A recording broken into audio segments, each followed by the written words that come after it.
Shalom.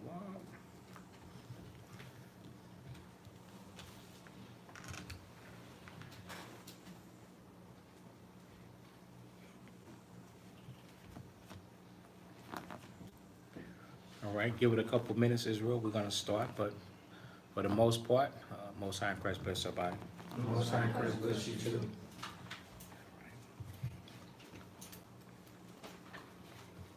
So the name of the lesson for the day is putting God first.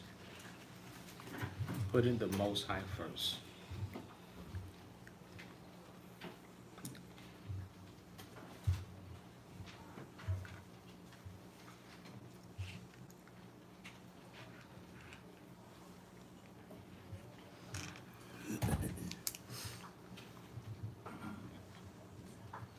That's the number one thing, Israel, putting the Most High first. All right, so let's go to Baruch chapter 4. You got to put the Most High first in everything you do.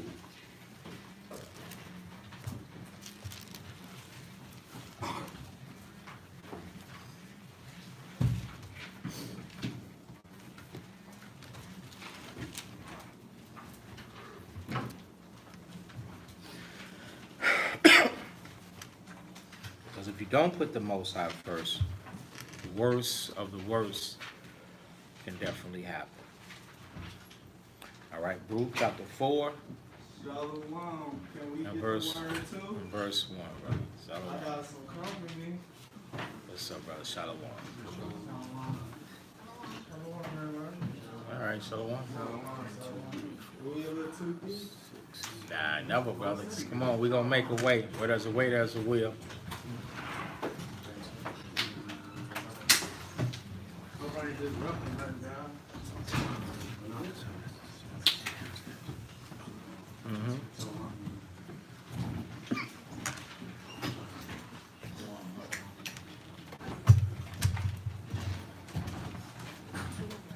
So I tell y'all what, hey, that's right, that's good.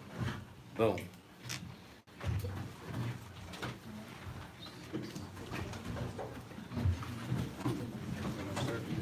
Yeah, sisters, they gonna go down, so. We're trying to make them move. What's this? Oh no, we got room downstairs, so our sisters they'll just go down there. It's good, brother. All right, thank you. No problem.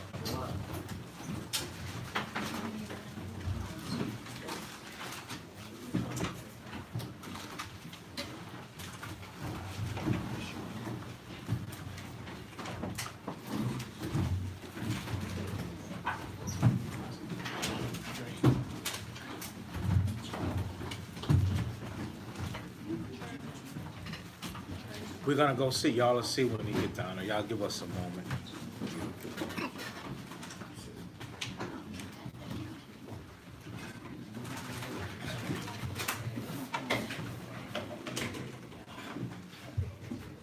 You're in the flesh, man. You're here in the flesh. What's up, brother?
going on, brother? Yeah. All right. Like a funeral every day. Okay. That's all what this is.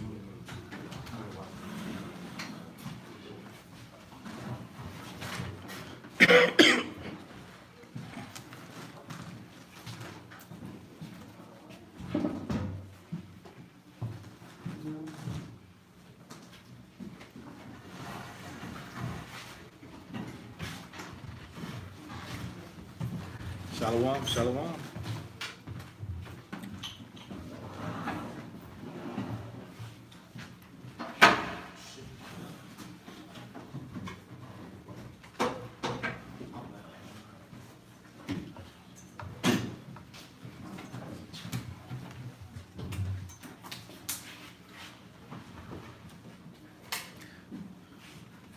So you should have told me. You better told me how to prepare. You tried to surprise me though. That's all right. That's all right.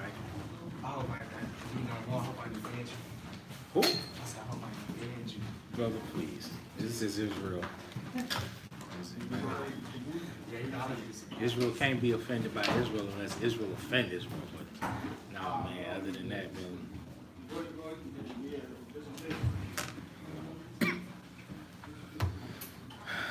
No, that's cool.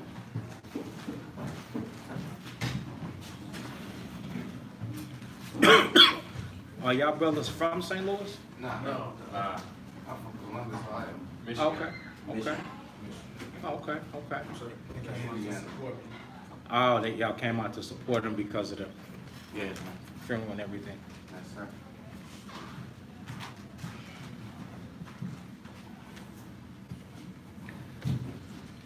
Right.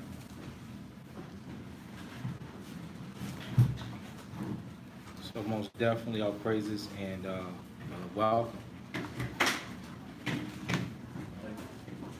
Wow. Let's feel at home.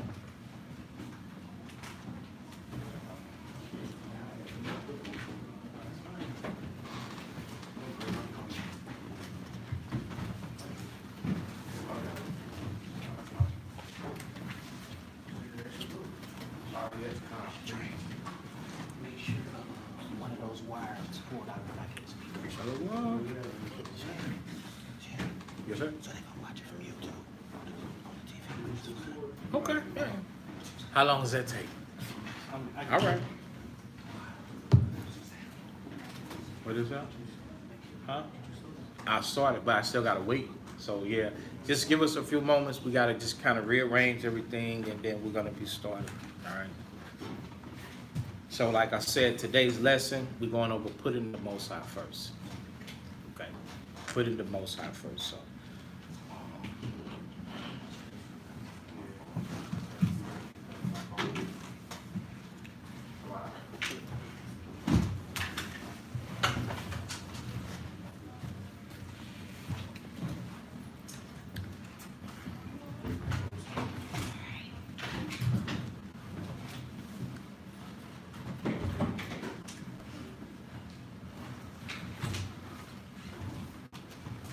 So by y'all brothers being from different states, y'all still fellowship or congregate together? Just I did. We got a little group chat. And we talk almost every day. so is this like first time y'all meeting each other or Meeting him. meeting him? Okay. We met previously a week before. But I didn't know anything. I didn't know anything. Like in group, like face to face. Right. Okay. Okay.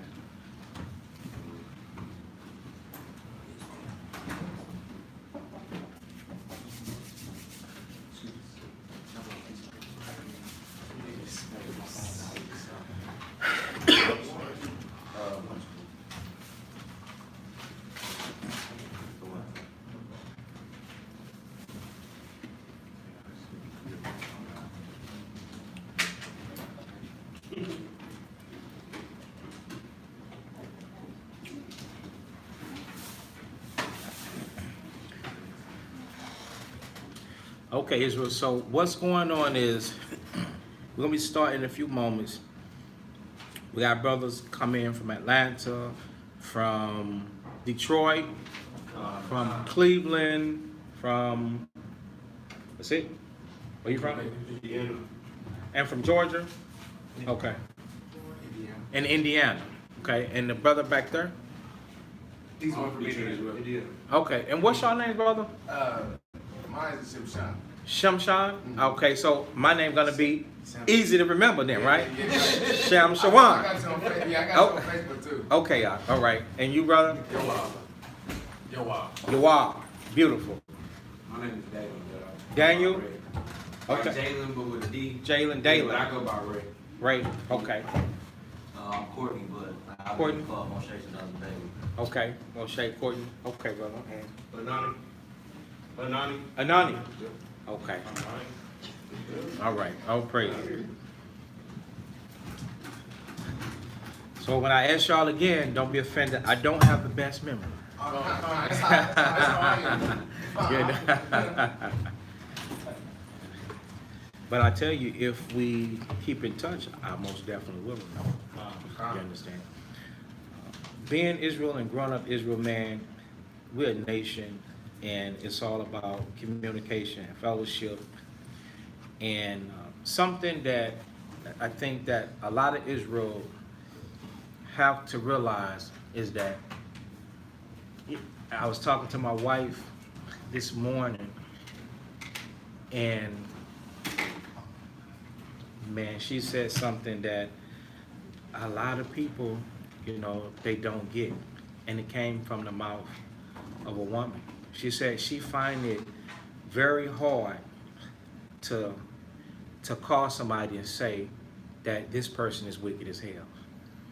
And then I just sat there because I'm on the pillow. I'm just sat there. I'm just listening. I'm like, okay. Well, most of us can find it real hard to call somebody wicked as hell because we have that habit. But what she said next was very, very astonishing and was so true.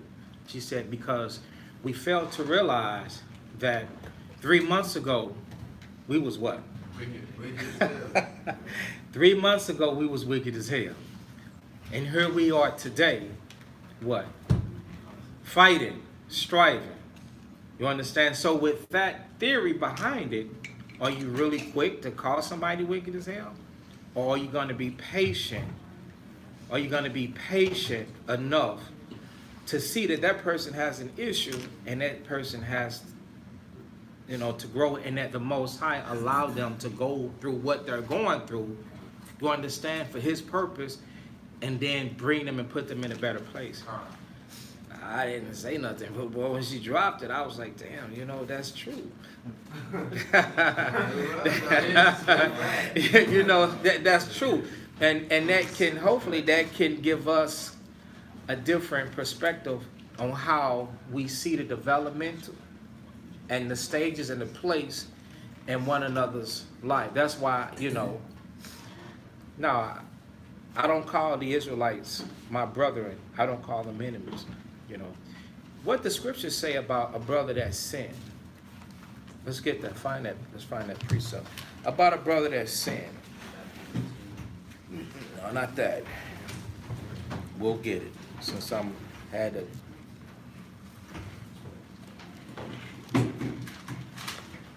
Proverbs 8. Proverbs 8.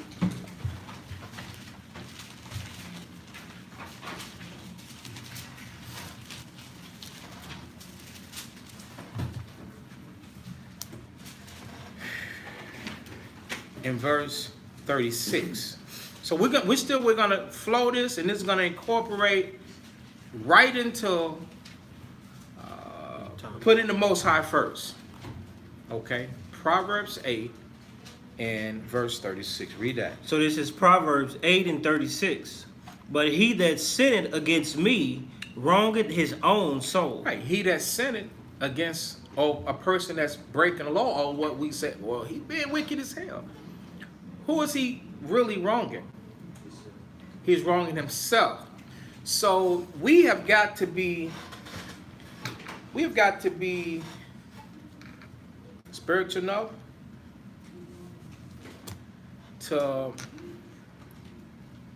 we got to be spiritual enough to see that this brother has made a mistake or is making a mistake, and this brother has got to recover himself, and that this brother has got to bear that himself, meaning we could be there to help him if he allow us. But if he don't allow us, then we don't have to then stop him because he don't allow us. I give you an example. All of us, let's go someplace right now. Kinda, and I was ignoring it. Yes, you can turn it down a little bit. So, you're gonna use your imagination. Let's go somewhere. Take a trip. We've never been there, so no details, but we're gonna go to our temple. You'll go to the Jerusalem. Okay. We all got our garments on, long garments on. And as the ritual is, we're in the priesthood. And we're standing like Simon. And these people are bringing these sacrifices to us for sin. These people are waltzing in there, and they had to have a cart. You bring a bull or cow, bullock, you ain't carrying that, man. You know how much something like that weighs? Dead weight of the thing is like 1,200 pounds, 1,000 pounds. I know I've bought live cattle before. Okay. So they cart this thing in. Each and every last one of you brothers, you are there. You are standing there. This person come in there, they come in there in sin, with a sin. And they have done something that we call today what? Wicked as hell. Right? Is it your place? No. Is it your place to be upset with them? No. That's right, brother. It's not. And this is how we got to look at it. It's not our place to be mad at you. It's our place to take that sacrifice from you and offer it unto the Lord. And it's our place to pray for you, to help you, and to show you. That's right, brother, so that you can get it. It's our place. You understand? And when you visualize it and when you look at it like that, that'll help you to be able to deal with your brother that is making a mistake. Or your brother don't see everything. I tell you something that, how many of you brothers are married? Boom, boom. Okay, that's it. Okay. Your wife done something wicked as hell.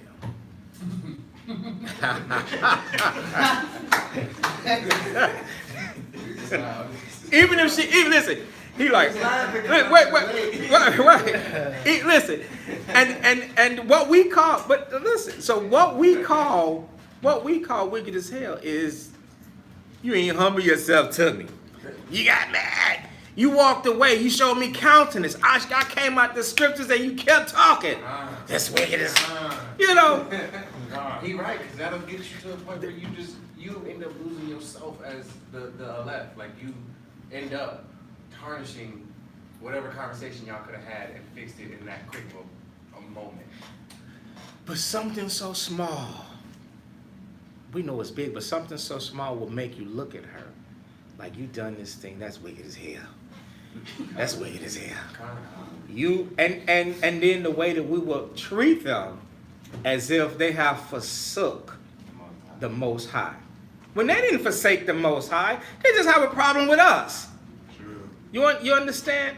And so we gotta change the way that we look at our people when they're in sin, and we gotta try and get in there according to Galatians 6:1, and we're gonna get that. According to Galatians 6:1, we gotta get in there and we gotta deal with our people instead of let me take that vantage view. Because when you have a vantage, it's like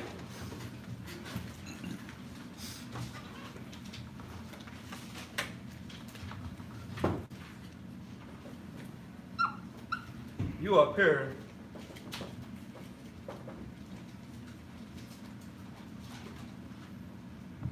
and your brother's down there. You have a vantage point because you're looking down at that person. So, you know, when they in transgression, we gotta change that, because if we don't, the love that we have for what we do in our office is hard to maintain. What part did I say? The love that we have while we're in our office is hard to maintain. We have to love our job. Do you understand what I'm saying? We gotta love this truth. If you love the truth, then you'll be able to do your job without taking things personal because somebody else is sin. It's not your place to take what they're doing personal. And that's why there's so much friction in the nation. I disagree with you. You were going to say, I can't say nothing to you, this. But that's not the reason why I mentioned how many of us in here marriage. Wait till you hear this part. We married, and we can say that they weakness here. You ain't leaving, did you? No. You went to sleep right next to her, right? And she was still wicked as hell that day. You went to sleep right next to her. You recovered it, you severed it, right? Yeah. But, okay, what did you do your brother without answering? The last person that was wicked as hell, did you right? Did you make amends with that thing? Yeah. Were you able to recover the way that you thought about the brother? Sometimes we're not able to do that, but we can lay down. We can sleep with the enemy when it's our woman. So now we're picking and choosing. We got to respect the persons. See, so we dare. You dare can't do that. The same energy and effort that you deal with your wife, when you have a problem with me, and someday you might, I'm gonna expect you to come to me and really try and work it out for the love of your office, with everything that lies within you. I'm gonna expect you to come and try and reason and work that thing out and be like, no, brother, listen, brother, I'm just trying to tell you. So the same way, because that's what I do. I put my spirit into building my family, my relationship with my wife, with my children. I'm going to do it with you as a brother. I ain't going to come at you. Uzziah been knowing me for years, man. You know, he know it. Why he laughing? Hey, man. And you know, I never attack brother. I just wait and talk to my brother and say, yo, well, listen, this will work it out. This, that, and the third. Ain't that the truth? That's why I do at home. And because of that, I've always been able to keep my brother. And that's how you keep. You had a consistent basis. You have to be consistent, man. And that's how that's how you keep your brother. Now, there are some people that, you know, they will go against that, meaning they might not apply it, but you can't do nothing about that. So what do you feel when they say shake off kick the dust off your feet after you tried and tried? That's what I mean by it's nothing you can do. Shake the dust is referring to somebody that just don't want to hear it. You understand? And I'm going to tell you something. You will have people that don't want to hear the scriptures because of blank, because of sin. When a person is in sin, they don't want to hear the scriptures. You know, they don't want to hear the scriptures. I don't want to hear change. Right. You know, and we're going to go into that. You know what I'm saying? About change and all of that. Because if you put in the Most High first, you got to change. You got to change. And I'm going to tell you something. That's the reason why there'll be a lot of splits. There'll be a lot of division. So, good brothers is actually hard. To actually have as a brother is hard to find. That's true. But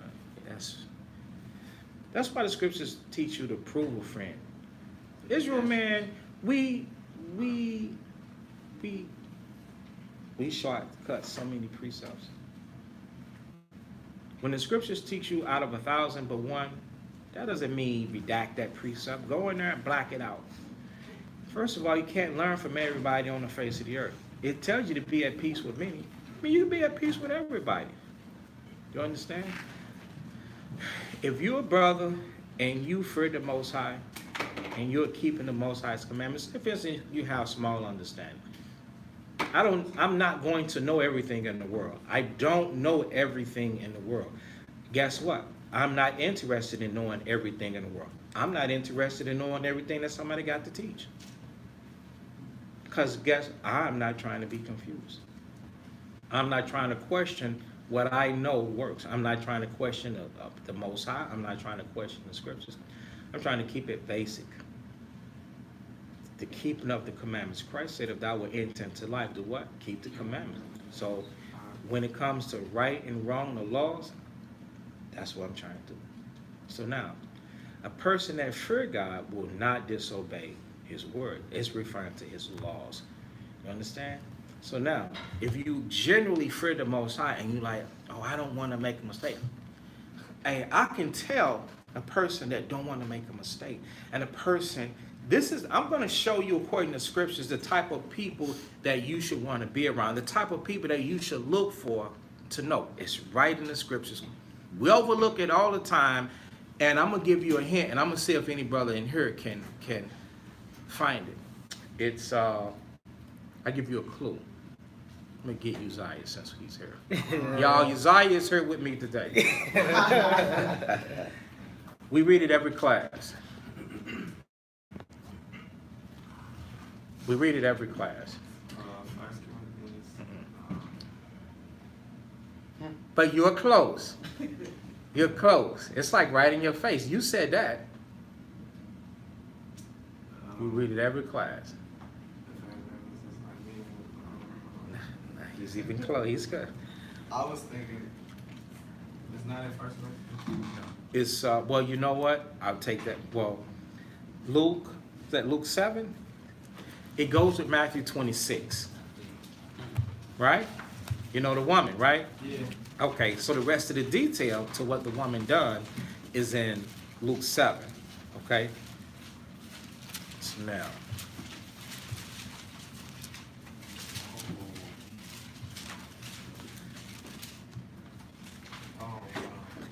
So now, stay with me.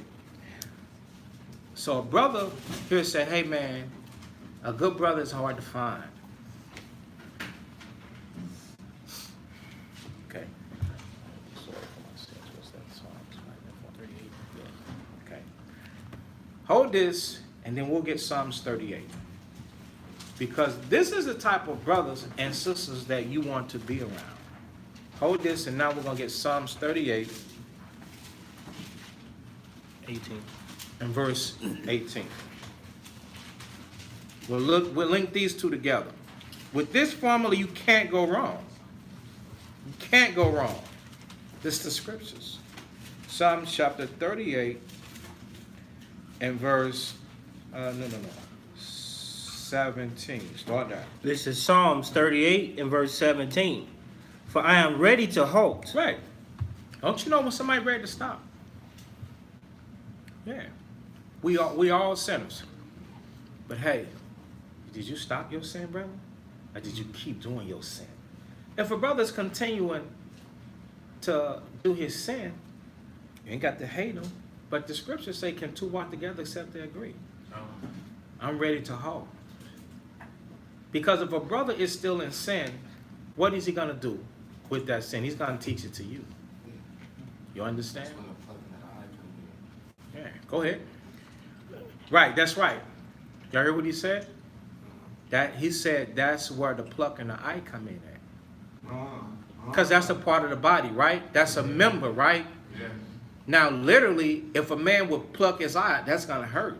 That's excruciating. Now he's blinded. You understand? And we will feel like I can't go without my brother. I can't go without my brother.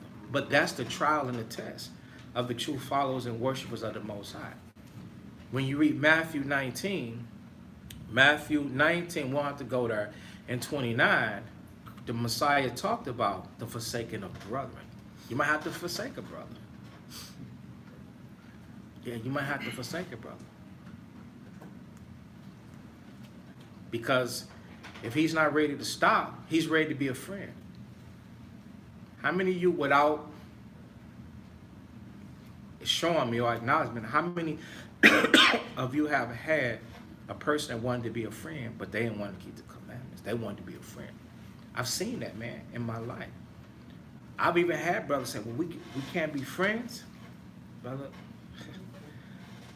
I mean, can two walk together? We are equally yoked. I mean, the brother was And several times. Brothers very compassionate about it, emotional. Brother, we can't be friends. You know, how you gonna have fellowship with the unfruitful works of darkness? Because if you still being you, that spirit in you gonna seduce me to be the old man. I'm trying to serve the Most High. I'm trying to chastise myself with the discipline of the Lord, man. This work is hard, but this path is hard. This ain't easy. So now I'm walking with somebody that while I'm on the path trying to say no, this brother is saying yes. You can't do that. So, brother, you gotta. I'm ready to halt. He's got to show you that, not just tell you that he ready to stop. He got to show you that. Right? When you check on him, or you see him from a distance, don't we know that we got to speculate our brothers from a distance? You say, I watch you from a distance, man. Everywhere you go. I'm on your page, I'm in your pictures, I see who you with. I read your notes, I read your messages. I read the responses that people say to you. I know your mind state, your state of mind from there. Yeah, that's true, but how Because I'm a brother. how I've been doing. Because Well, that's That's a real question. How I've been doing. That's all right. Iron sharpens iron. That's a private conversation. you know, and I talk to you whenever we talk. We're like, there's always room for improvement. You got to do this, you got to do that, and that's how I come across. You understand? Because I genuinely have a concern. I take heed, bro. You know, I do that. If you now let you stop saying, well, that's not my elder, this, that, and the third. Well, then I don't have no. The scriptures say to be diligent to know the state of the flock. So if I'm going to be diligent to know the state of the flock, I got to know what about you need help. You understand? So like a personal doctor going to pry into your records. A personal doctor going to know you got this pain in your foot. You got this x-ray. You got a bad liver. You know what I'm saying? You got a ticker that tick too fast. Your doctor going to know what you got going on with you. Okay? And so with everything, I have to know. I say, okay. And when I talk to you, you know what you be like? I'm ready to hold. You be like, I'm ready to stop. I'm serious this time. When you get there, it's between you and the Most High. My job, have I ever done my job burdensome, like I'm disappointed, mad at you, grudging because you've made a choice, a decision to do the wrong thing? Not one time, have I? You see that? I always try and come out the scripture and say, this is how you resolve that situation, and you got to make the decision to get better and to improve at it, or else you ain't going to like the outcome from the Lord. Exactly. So, but a person has got to be like, I'm ready to stop. So that's, when you're dealing with brothers and you're dealing with sisters, your friends, man, they got to be ready to stop. And then they have to be moving in that direction. It's like, hey, I'm ready to stop. This brother didn't show up with a bunch of drunks. Y'all brothers are not intoxicated. Y'all brothers are not high. He showed up with brothers that keeping the commandments. You see the difference? Right. Okay. So let's go. And my sorrow is continually before me. Go ahead. For I will declare mine iniquity. For I will declare. All right. So are your friends saying, hey, man, I got to confess my fault. This is what I'm doing wrong, man. This is what I need help on. This. Or is your friend just living a life? But he's your friend. See? So if you're really going to be rocking with somebody and rolling with, and building with somebody, because we don't want to be alone in this walk. You understand? We want friendship. We want fellowship of the Spirit, not fellowship of the world, friendship of the world. We want fellowship of the Spirit. So with fellowship of the Spirit, the person will be declaring the iniquity to you. And be saying, hey, man, I need some help, man. This is what I'm doing wrong. This is what I did wrong. Go ahead. I will be sorry for my sin. I will be sorry for my sin. So when y'all brothers and sisters out there choose friends, man, this is the type of friend that you want, man. This is who you build with. not a brother that's not like this. If he don't have these attributes, that's not gonna be a good friend to you. That's a sinner. That's somebody that wants to sin. Okay. Now let's go back to where we was originally getting into in Luke. Yeah, Luke chapter 7. This is the book of Luke chapter 7 and verse 36. And one of the Pharisees desired him that he would eat with him. And he went into the Pharisee's house and sat down to meat. And behold, a woman in the city, which was a sinner, when she knew that Yahushua sat at meat in the Pharisee's house, brought an alabaster box of ointment, and stood at his feet behind him weeping. Right. So why do you think she was crying? Right. She was sorry for her sins. She stood behind him crying, man. Go ahead. And began to wash his feet with tears, and did wipe them with the hairs of her head. Right. So her spirit was so broken because she was reflecting about. Remember, this is the woman that Christ cast out the devils out. So you don't cast devils out of somebody while teaching them and showing them the scriptures. So when she was able to see all the things that she had did wrong, she went looking for him. And she found him at Simon's house, this Pharisee's house, right? He was a leper. And now she's behind him and she torn up, man. That's the type of people that you want to be with, because you know they're going to love the Most High genuinely, man. This person is the person that's of God, man. They are of the Most High. When they are sorry for their sins and they are ready to halt, and then they bring forth the actions that show that they are going to stop. And this takes time. So you give them time. While you work on yours, you give them time. Okay? So let's sit with that. I mean, y'all, everybody, we clear with that? Right. That explained a lot. A lot of. Yeah, no problem. So, you know, we gotta put the Most High first, man. 99% of the people, or a lot of people that we're gonna see and that we be around, you know, they're not gonna be doing that. All right. So one of the most important goals is self-manifestation. Meaning, you have got to make yourself do something.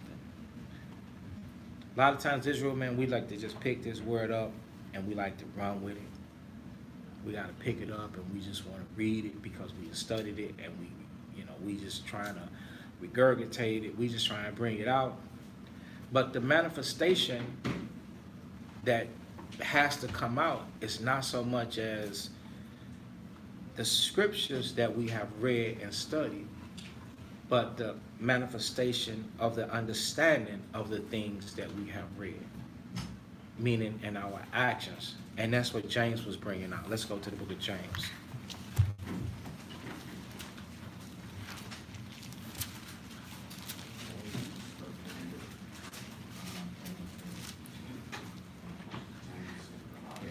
James chapter 2 and verse 18. This is James chapter 2 and verse 18. Yea, a man may say, thou hast faith, and I have works. Show me thy faith without thy works, and I will show thee my faith by my works. Right. So we said, I will show you my faith by my works. Discontentment. We know what it is to be discontent. Right. Discontentment is to see the change. In other words, you'll never change what you tolerate. How many times have you said, I need to change this shit? I need to change this up. But you keep doing it because you tolerate it. That's why it has to stop. Whatever you tolerate, you'll never change. So how do we break a toleration? You could never become what you could until you become what? Until you become angry with it. Let's go to the book of Luke, Luke chapter 14. And I'll show you what I mean by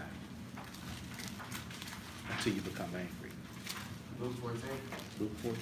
You got to become angry with what you want.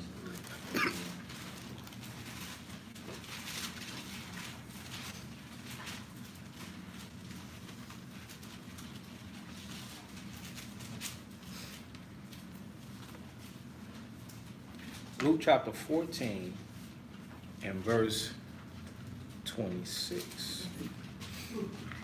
This is Luke chapter 14 and verse 26. If any man come to me and hate not his father and mother and wife and children and brethren and sisters, yea, and his own life also. See that right there? And his own life also. So that form of hatred for your own life, which is another form of hatred, that anger is gonna bring change.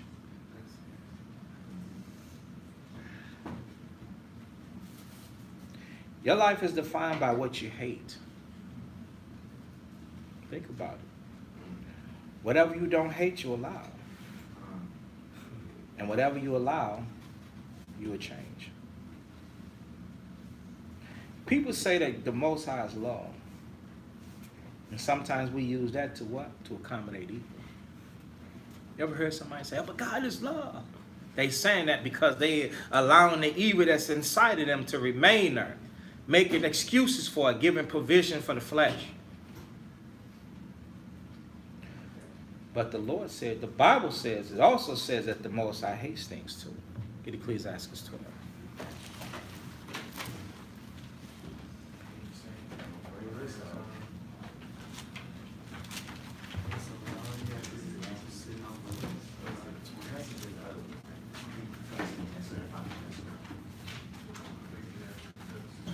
In the Apocrypha, Ecclesiastes chapter 12. Wait, so we are going to Ecclesiasticus? Yeah, in the Apocrypha. Oh, okay. So like it. I know it was something. Where's Ecclesiastes? Is this a camp with Israelite congregation that has a teaching? You know, we also go out and teach in the streets too.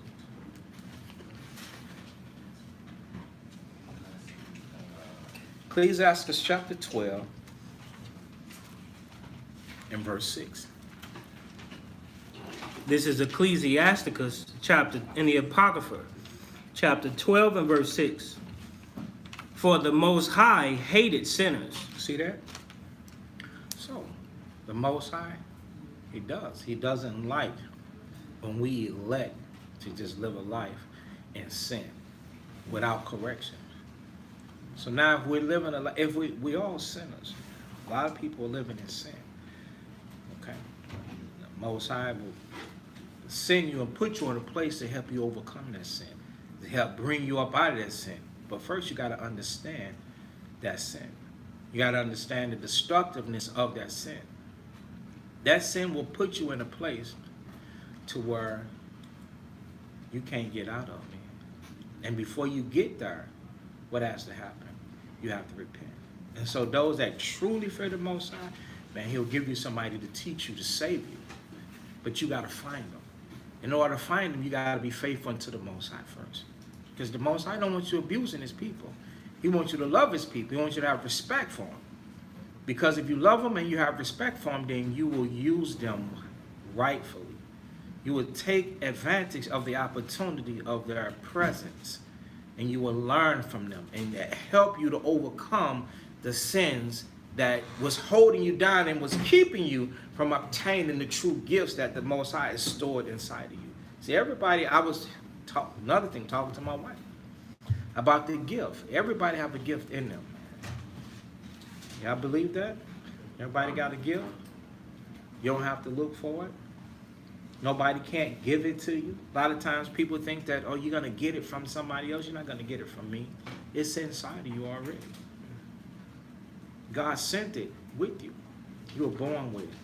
You're just waiting for it to manifest itself. You have to take care of yourself so that it can be seen inside of you what that gift truly is. It takes time. And you won't be able to tell what it is until you obey the voice of the Lord. Once you obey the voice of the Most High, then naturally you're going to start doing the thing that the Most High put inside of you. And you're going to enjoy doing it too. It's called purpose. Okay? It's called purpose. Right. So, where do we stop? 6. Please ask us. I wasn't looking at it. 12 and 6. Yeah. So God hates. Okay. Most High, He is love, but He will hate. He will dislike us. He will hate us if we sin. All right. Or if we don't repent from our sins and bring forth the fruits of repentance. What type of habits do we have? What are our secrets? What is your public habit? Do we know that we're designing our future with the habits that we have?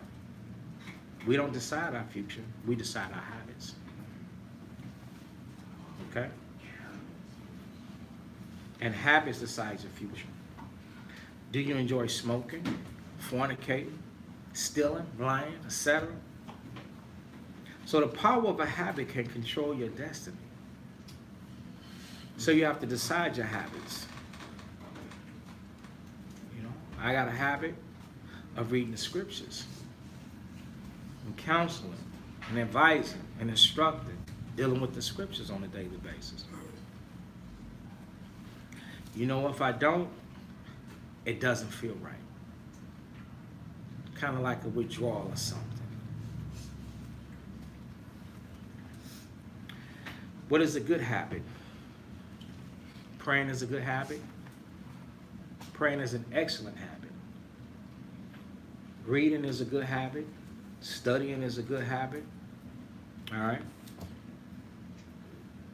Prayer should be. You know, most people, they pray on an occasion, are surprised when things are falling apart. That's when they decide to pray. Or they ask people to say, hey, I'm looking for all my prayer warriors. Pray for me. But by then, it's too late. And that's definitely not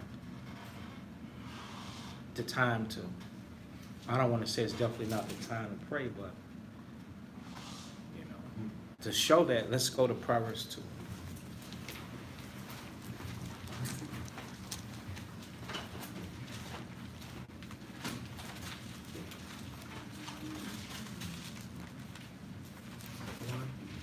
Yeah, Proverbs 1 and verse 28.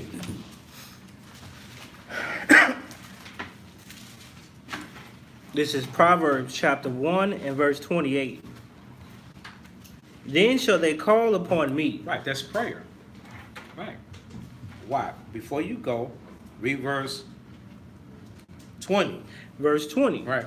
Wisdom crieth without. Right. Wisdom cried without, meaning there are people that teach the scriptures the most. I send out people to show you what you're doing wrong.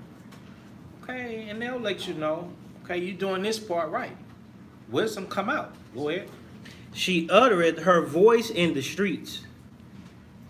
She cried in the chief place of concourse, in the openings of the gates. So stop. A lot of people don't understand why there are people that, you know, why do we go out and teach? Because here's an example, and even the Messiah sent us out in the highways and sent us out in the byways to teach the scriptures. Okay? And while you're out there, scriptures, you know, this is the wisdom of the Most High going out. And I'm going to tell you, for brothers that go out, have y'all ever seen us before? You see any of us street teaching? You watch some of the street teaching? Yeah, I watch it. Oh, actually, I watch it. Not just your group. I thought you. Okay, no, because I can only, I'm proving these brothers here. So this is, I mean, I see other brothers, and my prayer go out. You know, they'll get there. You know, but I was asking, have you seen the General Assembly teach? Like it says, she cried in the chief place of concourse in the opening of the gates. Have you seen the General Assembly of Israel, how you see us out there teaching in the streets?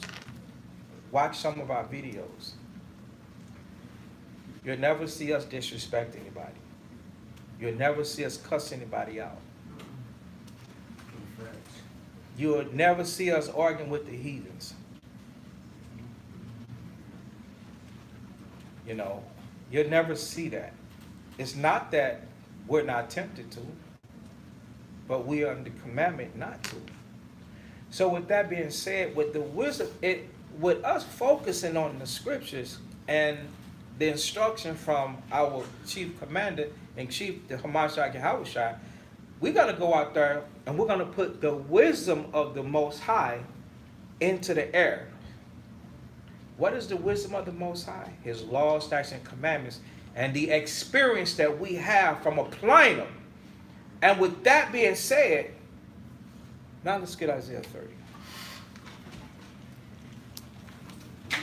This is what's going to happen. We're going to come back to this. Let's get this. It should be Isaiah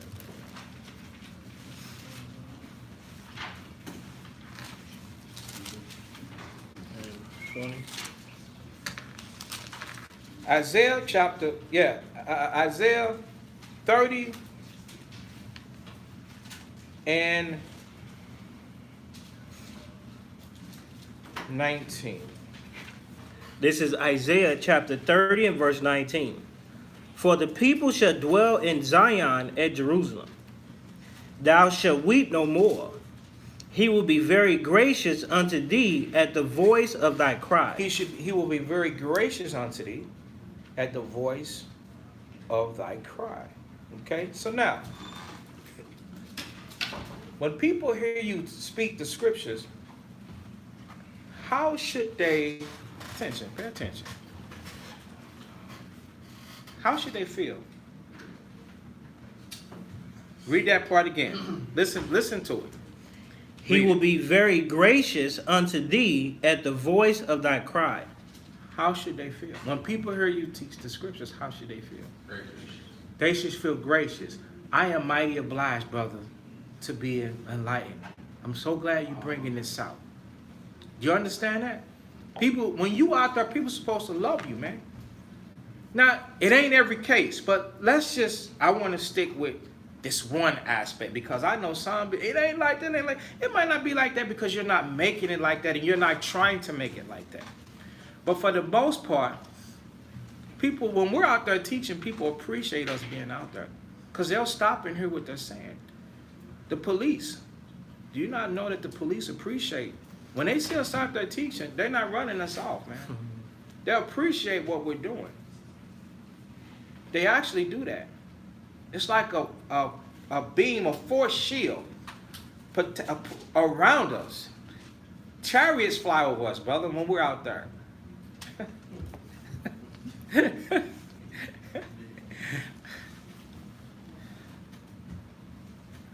Go ahead, Art.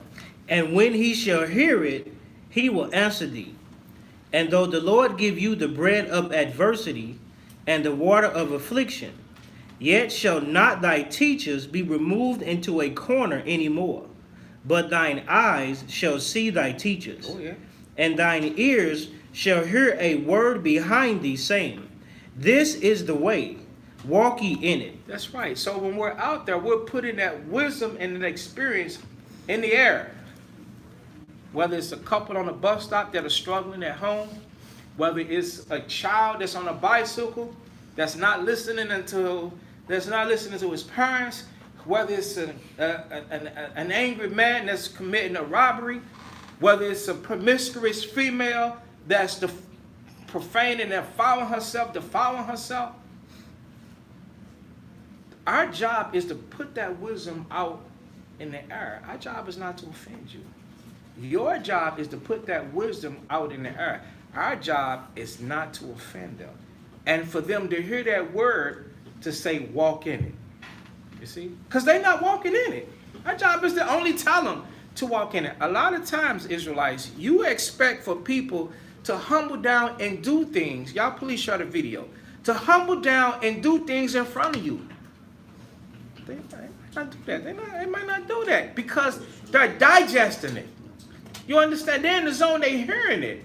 They're digesting, and sometimes the pride in them, they got to fight through that pride because now they got to come to the terms that they have ran across a man of the Lord. And it might take them when they go to their houses to say, man, that was God that was speaking to me through that man. They have to think about that. But sometimes a lot of Israelites, they don't understand that, and they be upset because they find Israel in sin, and they like, man, you in sin, man. You wicked. You doing this. You're gonna get destroyed. You going to the lake of fire. You this and you that. And that's not what, that don't have to come out all the time.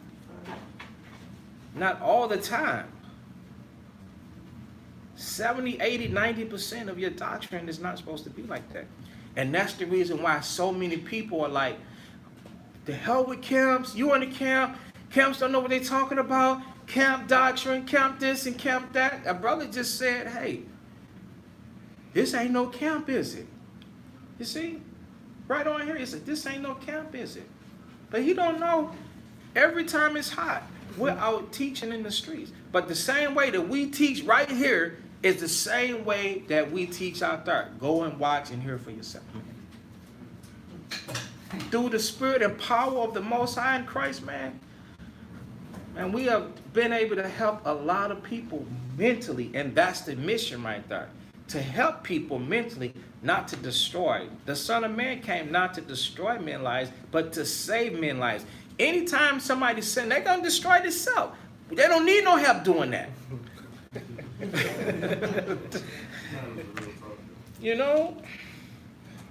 So, finish it. When you turn to the right hand or when you turn to the left. You see, so we have to tell them, walk in it when you turn to the right hand, walk in it when you turn to the left hand. These are the good habits that we have to rub off on each other. Not the habit of vain jangling, wavering, drunkenness, public intoxication, fornication, abuse and use of narcotics, lying, stealing, defying the Sabbath days, not keeping high holy days, fornicating, not teaching our families, houses out of order.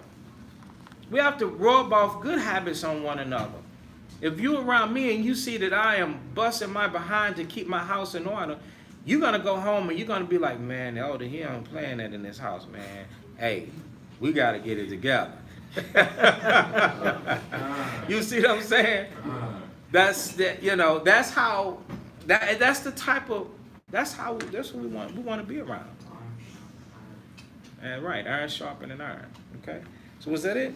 'Cause I ain't looking. Yeah, that's it. Okay. So let's go back to Proverbs chapter 1 and verse 20. Wisdom crieth without. Verse 21, she crieth in the chief place of concourse. Before we finish this, let's deal with that spirit of wisdom. That is, show you that it's not supposed to be of man. Okay? It's not supposed to. First, let's deal with this. 1 Corinthians chapter 15, 33. That's it. 1 Corinthians chapter 15.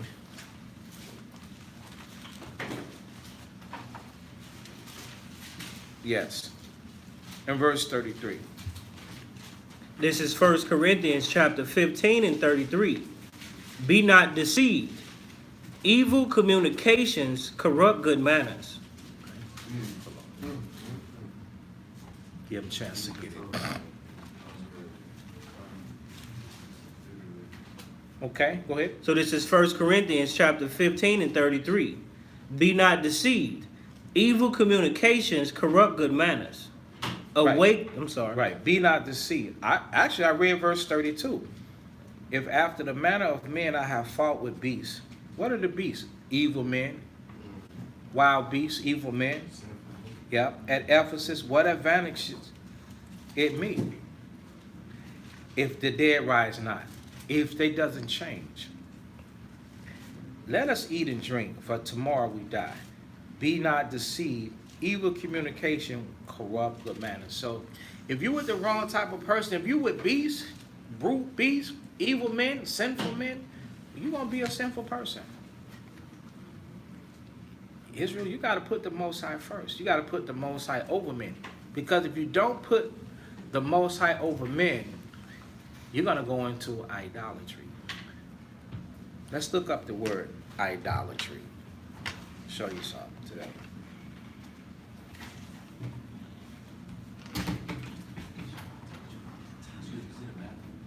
Yes, it is. Mhm. It's two of them. Number one here, number two downstairs. All right, don't be shameful.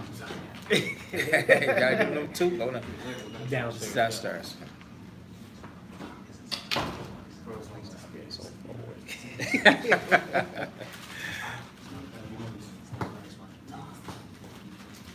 been on my spirit.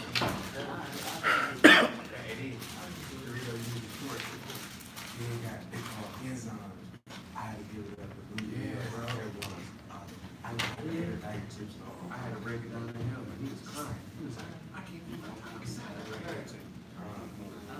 Hey, she got some, vegan ones, that shit. Yes, sir. Tastes just like Water. Don't listen to that. You want it cold or this I good? used to put cheese on top, sour cream, just like that. Peace, brothers.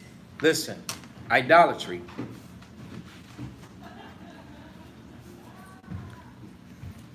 If you're able to look it up, we're going to go to the bulletin where it says extreme admiration. Right. You see it? This is the definition of idolatry. It says the worship of idols, but then it has the bulletin point. It says extreme admiration, comma, love, comma, or reverence for someone, for something, or someone. So now, if you don't apply the scriptures, and the scriptures say evil communication, and you won't apply the scriptures, it's because you in sin, you're gonna become an idolater. That's idolatry. I want us all to see it. Y'all brothers back there see it? Right. Then it says, for some, so evil communication, corrupt good manners, awake to righteousness and sin not. What is it not to sin? That means don't be with a person with the evil communications. Then it says, for some have not the knowledge of the Most High. So for brother or sister, because there are sisters that have friends in this world, if you know that this person is not a good example for you to be around, what type of person should we've been going through that? You should be around somebody that you can ask questions. That means you can forever learn. If they have got to ask you questions, then and you're trying to learn, then you can't. How are you really learning? So you're supposed to be around somebody, the Messiah. Wasn't he around somebody that he could ask questions? Remember, when he was found with the doctors and he was found with the lawyers, he was always asking them what? Questions. He was always asking them questions. And he was learning. Okay? So now, awake to righteousness and sin not. For some have not the knowledge of the Lord. I speak this to your shame. Okay? So we're going to lose that. And we're going to go back to Proverbs. We're going to read chapter 21 again. We're going to go to Wisdom of Solomon, the 9th chapter. Okay? Proverbs 1:21. This is the book of Proverbs, chapter 1 and verse 21. She cried in the chief place of concourse. What is she? Wisdom. Go to Wisdom of Solomon 9. And remember, so we just use this as an example in the Apocrypha.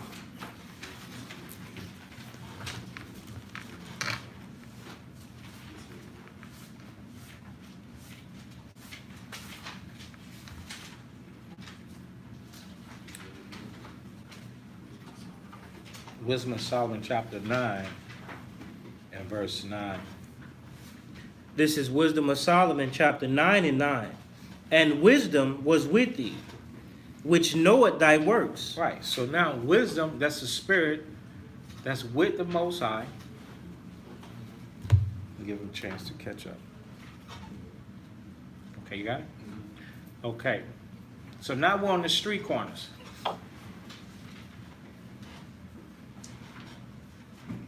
Okay, now we're on the street corners. We are gonna go out there. We're gonna go out there together. Wisdom is crying out. People are hearing words behind them saying, walk, turn to the left and turn to the right. Is it us or is it the Most High? The Most High. That's right. That's what it's supposed to be. So now, we're going to show wisdom was with thee, which knoweth thy works. So now we're going to be talking about the works of the Most High that we have been through from experience. Go ahead. And was present when thou madest the world, and knew what was acceptable in thy sight. Exactly. So who really was with the Most High when the creation was made? The law. The laws, wisdom, and also what? The Christ. Yahushua, right? Okay. So now, well, let's go get it. Let's go to 1 John and hold that. St. John. I'm going to St. John. I'm telling y'all 1 John. St. John chapter 1.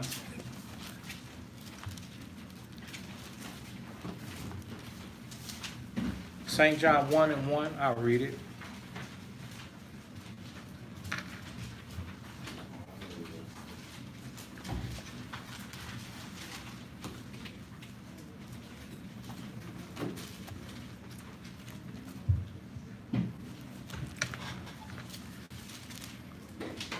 St. John 1 and 1. In the beginning was the Word, and the Word was with the Most High, and the Word was the Most High. The same was in the beginning with the Most High. Okay? All things were made by him, and without him was not anything made that was made. In him was life, and the life was the light of men. Meaning the way, that's that same wisdom. That's that same wisdom, right? That's the life. That becomes the light of men. That's what men use to make men walk. And that's what we're implementing. That's what we must implement in the gates. We can't go off the sight of our eyes. We can't judge by appearance. We've got to put that out there and let that seed fall into the eardrums and on the hearts of the men and women of our nation, and then let them make that decision. You know the scriptures, precepts, teaches to let every man be fully persuaded in his own heart. So the things that are said, which is the word of the Most High, have got to persuade them when they in the way, and they might not do it right in front of you. That's why we don't take it personal. I said, go back and check the videos. You're never gonna see that. Never, ever, ever, never, ever, ever, never, ever, ever gonna see that, man. Not gonna see us out there in no video. We got hundreds, man, maybe thousands, a couple thousand videos out there. Because that's not how I teach. That's not how the Spirit is not in me to raise other brothers to teach in that type of fashion, to go out there like that. Because that's not this right here. This is something different. And what a lot of our people see out there, that manifestation of that Spirit, that's not this. But it's not my place. I'm not defender of the universe. Hamashiach Yahushua is. He got to deal with brothers, and that's why you see a lot of judgments coming down in this earth, because a lot of things are being done incorrectly. Okay, so now verse 5. And the light shined in darkness.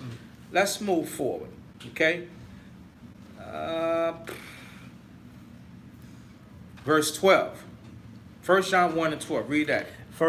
St. John chapter 1 and 12. St. John 1 and 12. Sorry, not 1 John. St. John 1 and 12. Thank you. But as many as received him, to them gave he power to become the sons of God. All right. So when you receive the Messiah, then you get the power to become what? Just like him, to be the Son of the Most High. Go ahead.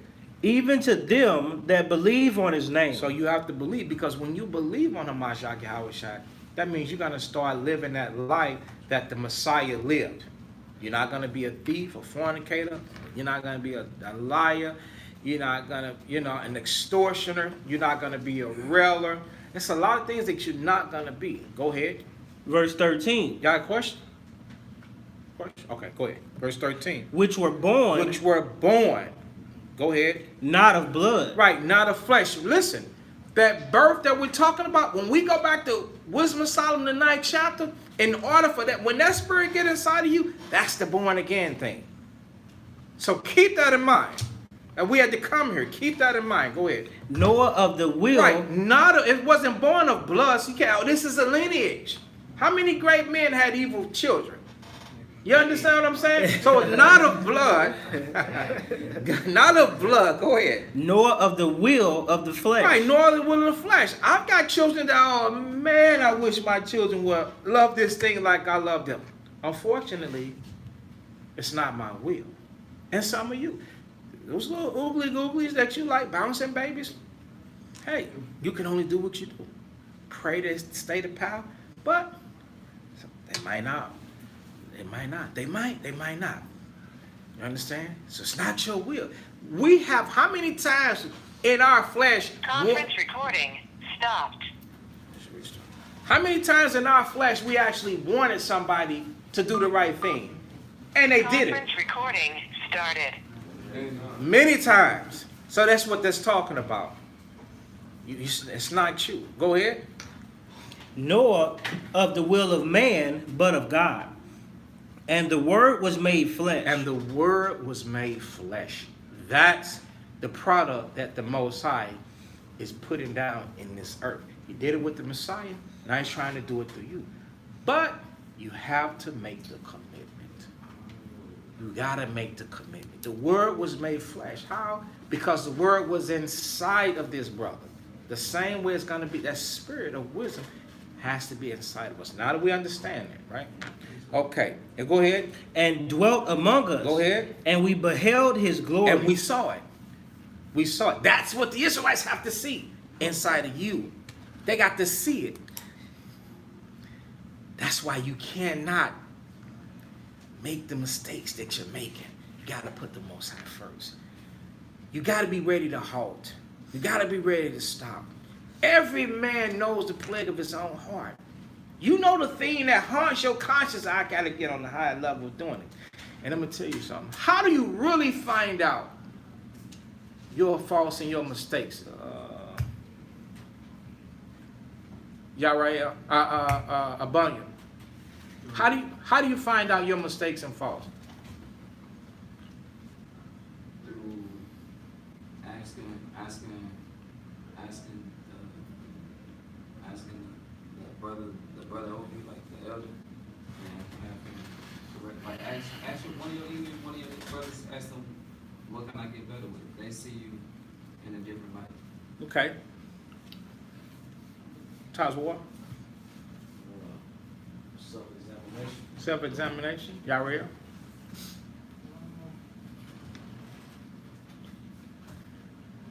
I guess the experience that we go through. Go ahead, Al. Well, for me personally, what helps me show my flaws is studying the word and seeing what's wrong. If I said it right. Okay. What was the first part?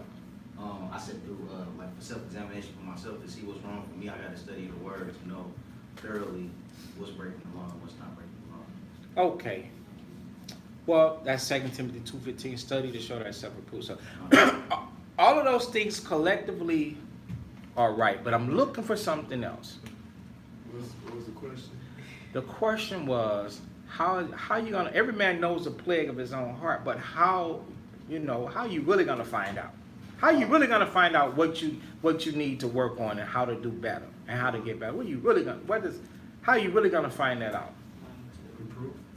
Reproof. Reproof. You know the thing that you love to hate? Man, I hate that. You know what I'm saying? Reproof, correction. Right. Right. Because when you do something wrong,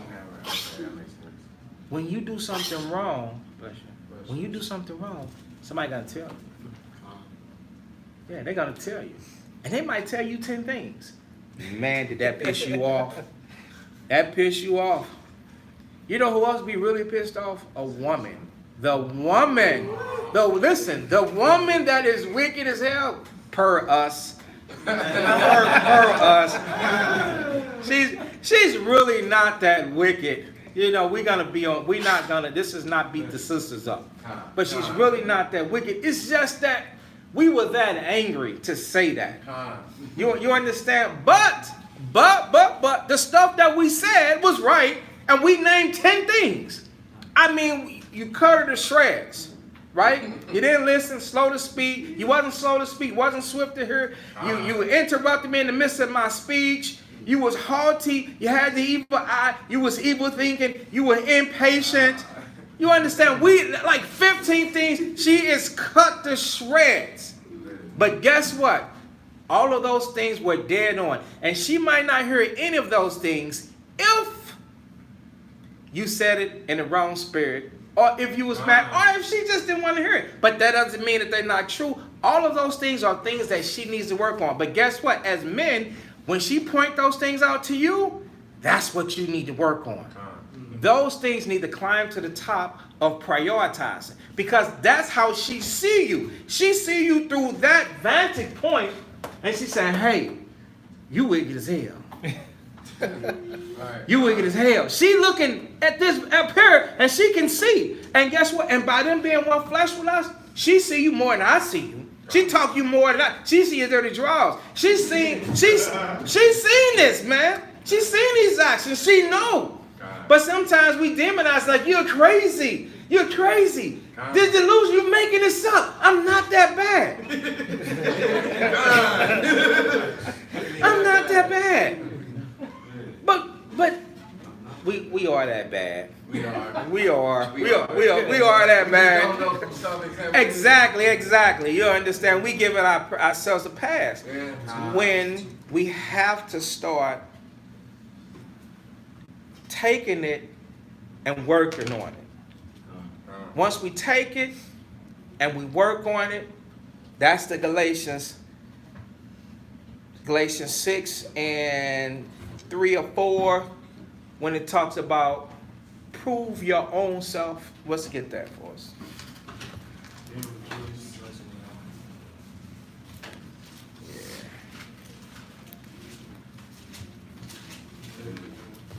Galatians 6 and 3. This is Galatians.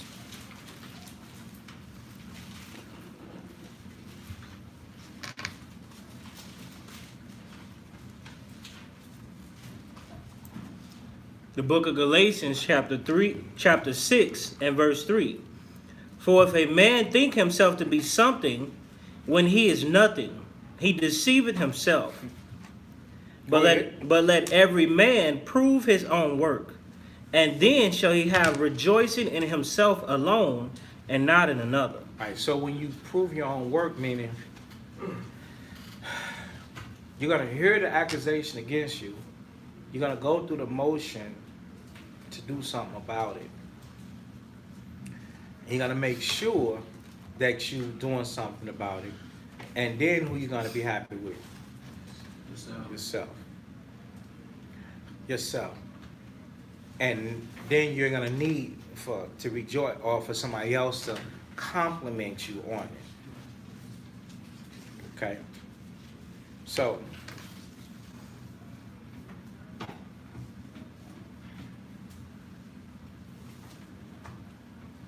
let's go back to St. John 1:14.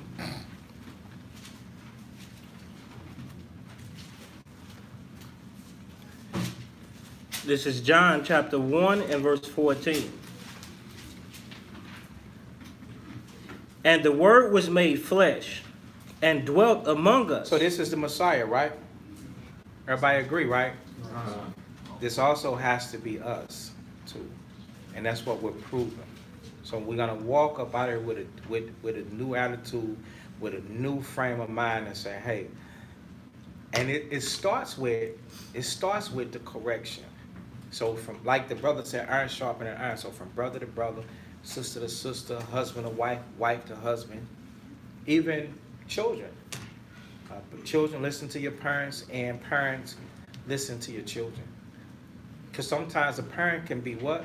A parent could be bitter against the children and deal with them uncomely. You understand? And a child will be sensible enough to be like, you don't have to yell at me, or you're beating me too bad, or whatever, and then you have to stand corrected. He that is soon angry deal foolishly. It doesn't matter who you deal with, you can deal foolishly. All right. So our job is to become this word flesh, right? Manifested in the flesh, man, by getting that Holy Spirit down upon us. Okay. So go ahead. And we beheld his glory, the glory as of the only begotten of the Father, full of grace and truth. Full of grace and truth. So that was the Messiah, and that's the footsteps that we're walking in. Go ahead. When we're talking about how we can be God-like, is that where it comes where it says that you are gods? Exactly. You are God like men? Yes. Because we were in sin. You understand? Yes. Right. So now, what is a God? That's a good question. Power of authority. A judge. Judge. Right. We are gods. We have to judge. But when we learn that judgment, then we go into that status of bringing forth the judgments and stuff like that. And sometimes that takes time. Everybody can't judge at the same time. You know what I'm saying? You have to, according to the proportion of faith that's given unto you, you're going to judge according to that. Your experience, you got to judge according to that experience to make sure that you're not being a hypocrite and things like that. Things that you've had, things that you've conquered, that you've applied, that you've been through, and stuff like that. Okay? So, yeah. So let's go back to Wisdom of Solomon 9.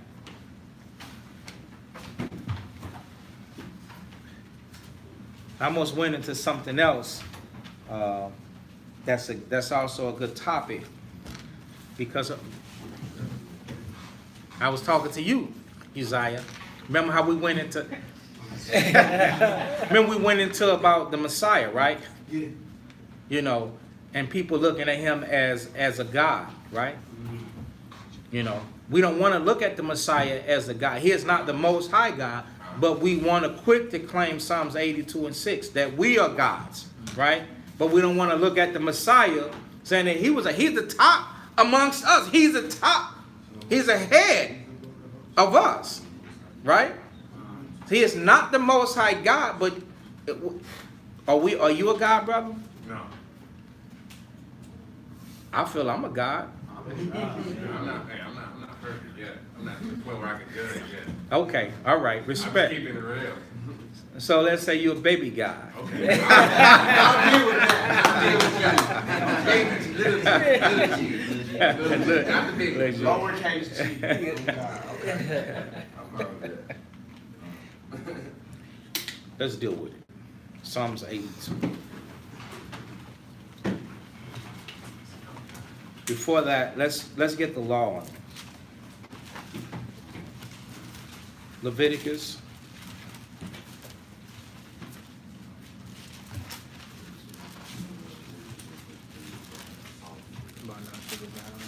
Exodus 22.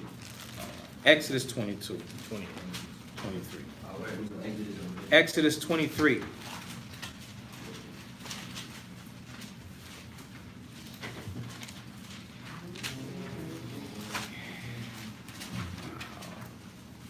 I was thinking about, so Christ didn't take that type of rule or fashion because he would never would have been to idolatry and the praise of men. But in fact, he was the father of the Hebrews in the Old Testament. Exodus chapter 23, 22, 28. and 28.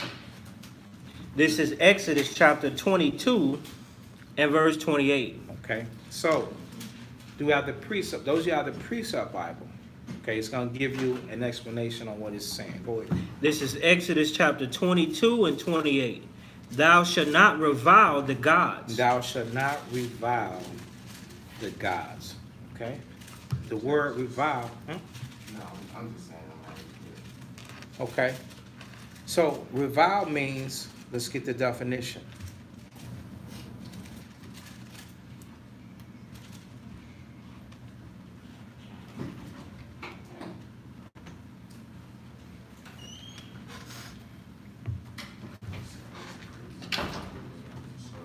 Criticize in an abusive or angrily insulting manner. Thou shalt not revile the gods. So no, another word for God is referring to a judge. Okay, the judges. So there were judges that were set up that was known as gods in the scriptures. Okay, it's another word for.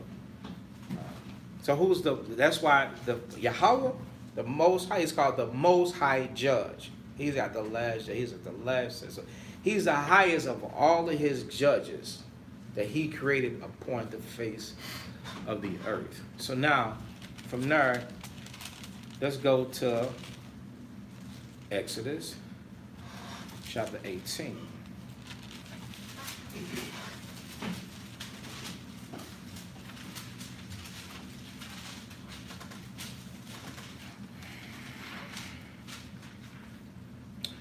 Exodus 18 and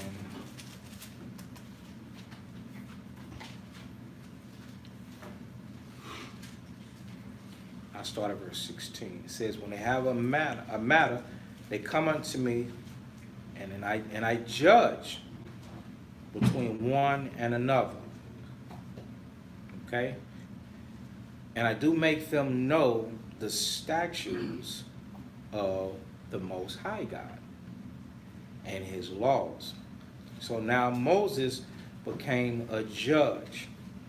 So now, let's see, the point that we wanted is dealing in the council.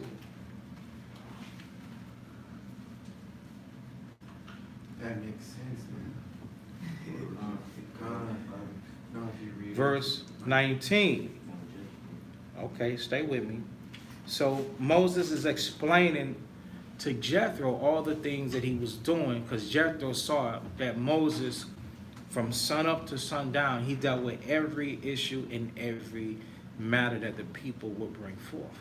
So now verse 19, so Jethro said, hearken now unto my voice, and I will give thee counsel, and the Most High shall be with thee. Be thou for the people to Godward. Be like God to the people. That's what that means. Be towards them like God would be towards them. All right? So now it says, Numbers 19, that thou mayest bring the causes unto the Most High.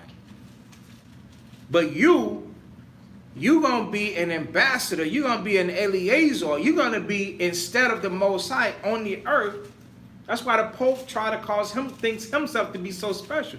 Like, it's like he is to the people like Moses was to the people. Or he is to the people like the Messiah was to the people. No, you had to ask him out. He has nothing to do with anything. All the judges are Israelites. You understand? We were the ones that dealt with the people and took our causes back into the Most High God. The people come because technically, let's go to 1 John.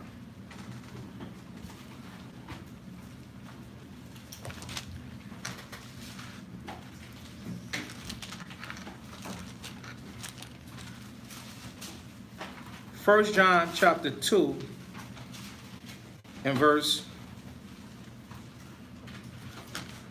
3. It says,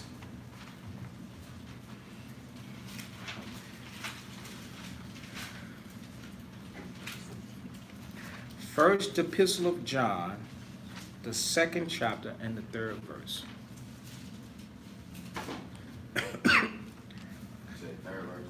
Third verse, 2 and 3. And hereby we do know that we know him.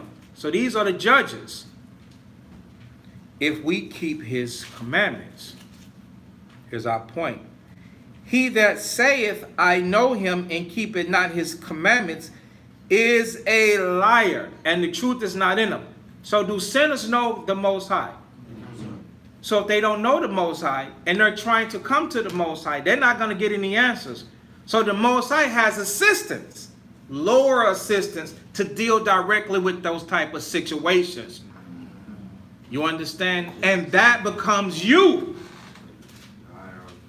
You are judges known in the scriptures also as gods, but no robbery to the Most High. You are just like the Most High God. Okay? So now, go to the book of Matthew, chapter 5.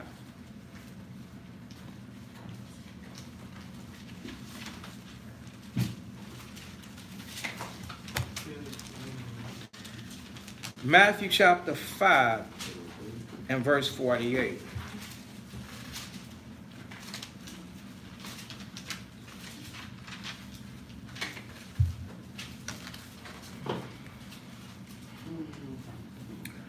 Matthew 5 and 48. It says, be ye therefore perfect, even as your Father which is in heaven. Because the people now, they're going to see your actions. When so now they need to actually see the Most High inside of you. That's our job. We're doing our job, and we're earning our place in the kingdom of the Most High. We're earning our place to be rulers of a greater situation, which is the whole entire planet, the whole earth. We earning that. Okay? So now, let's go to Wisdom of Solomon, the first chapter. Go to the first chapter, Wisdom of Solomon.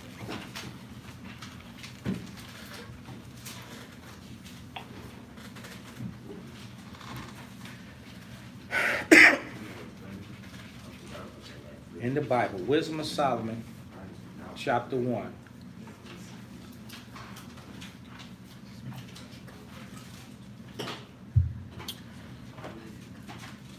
Hey, Shai, can you check the heat?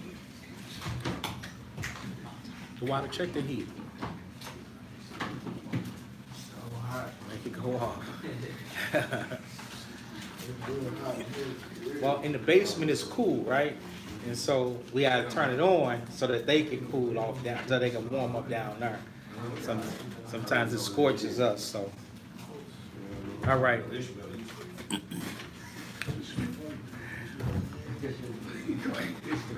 They tripping, I know. Oh.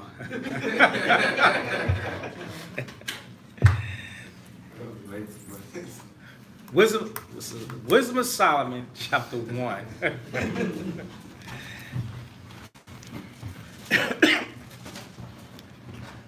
Wisdom of Solomon, chapter 1, verse 1.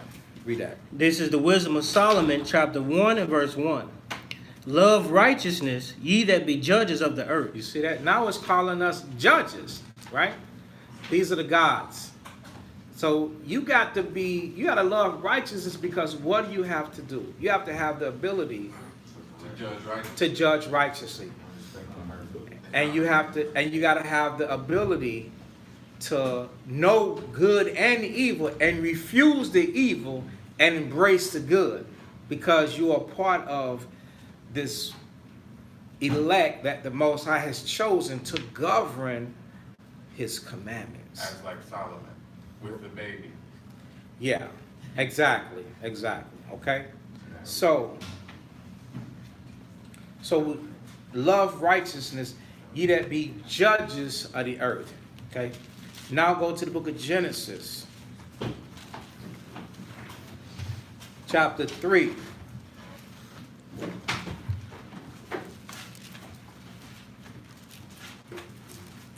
And verse 1.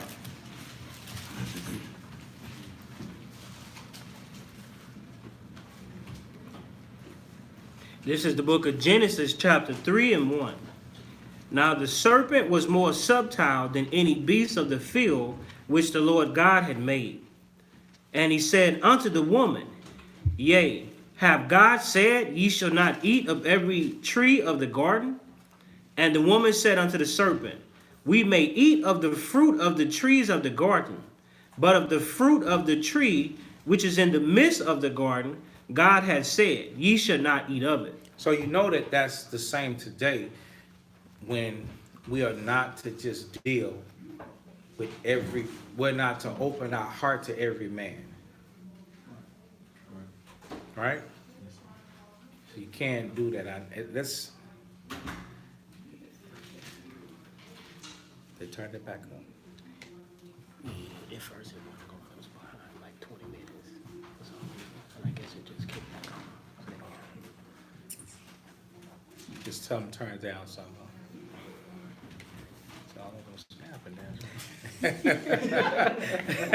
We keep it.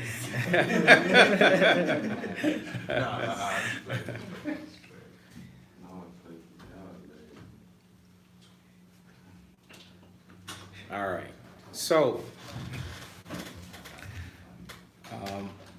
where we at? So, I want y'all brothers to pay attention to this. But we start, verse 2. So the woman said unto the serpent, We may eat of the fruit of the trees of the garden, but of the fruit of the tree which is in the midst of the garden, God hath said, Ye shall not eat of it, neither shall you touch it, ye should die. And today, pay attention. Make snowballs or something with the glove on.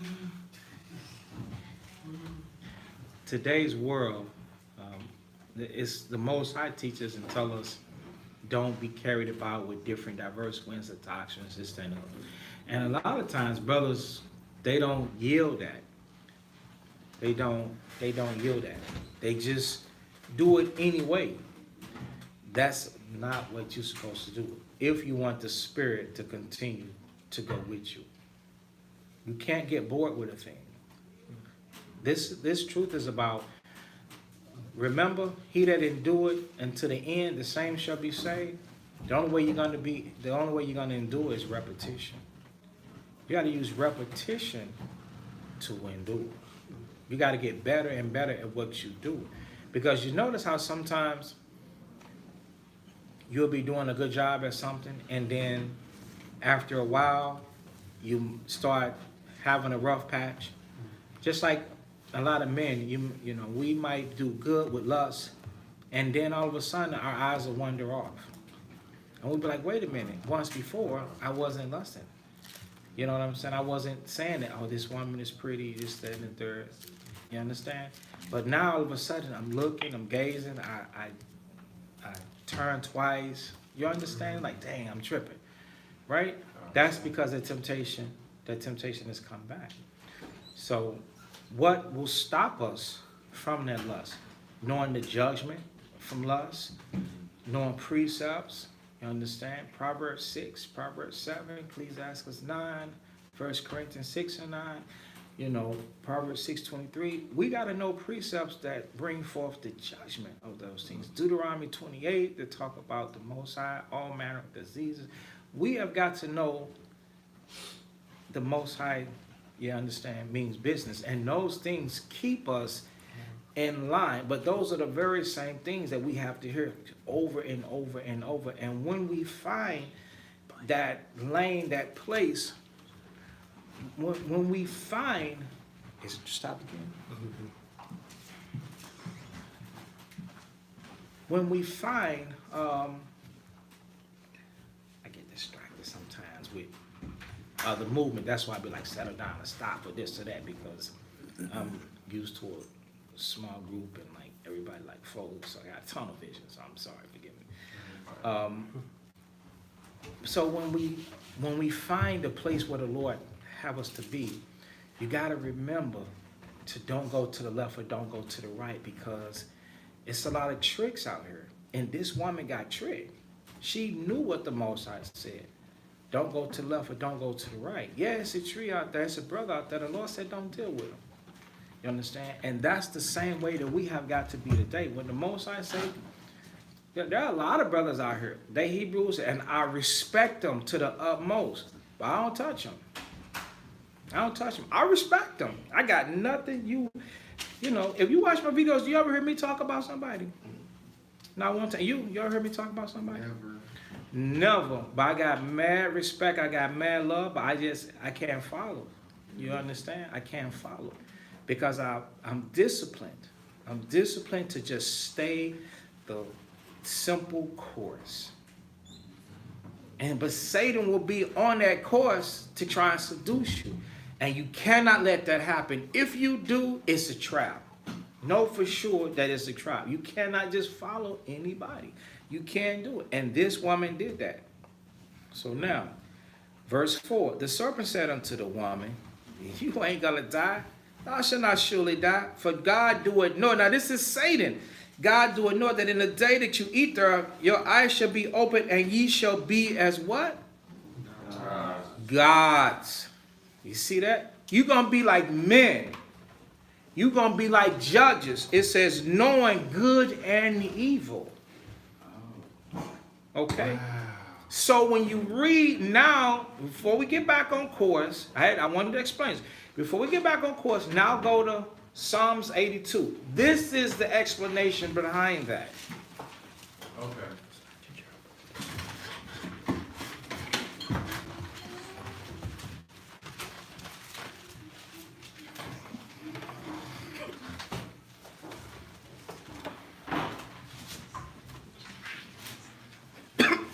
Psalms 82, and actually I'll start at verse 1. It's not working at all? It's behind and it keeps freezing. Okay, It's gonna see if it's closer. all right. Psalms 82 and 1, it says, God standeth in the congregation of the Almighty. So it's the Most High that's over the nation of Israel.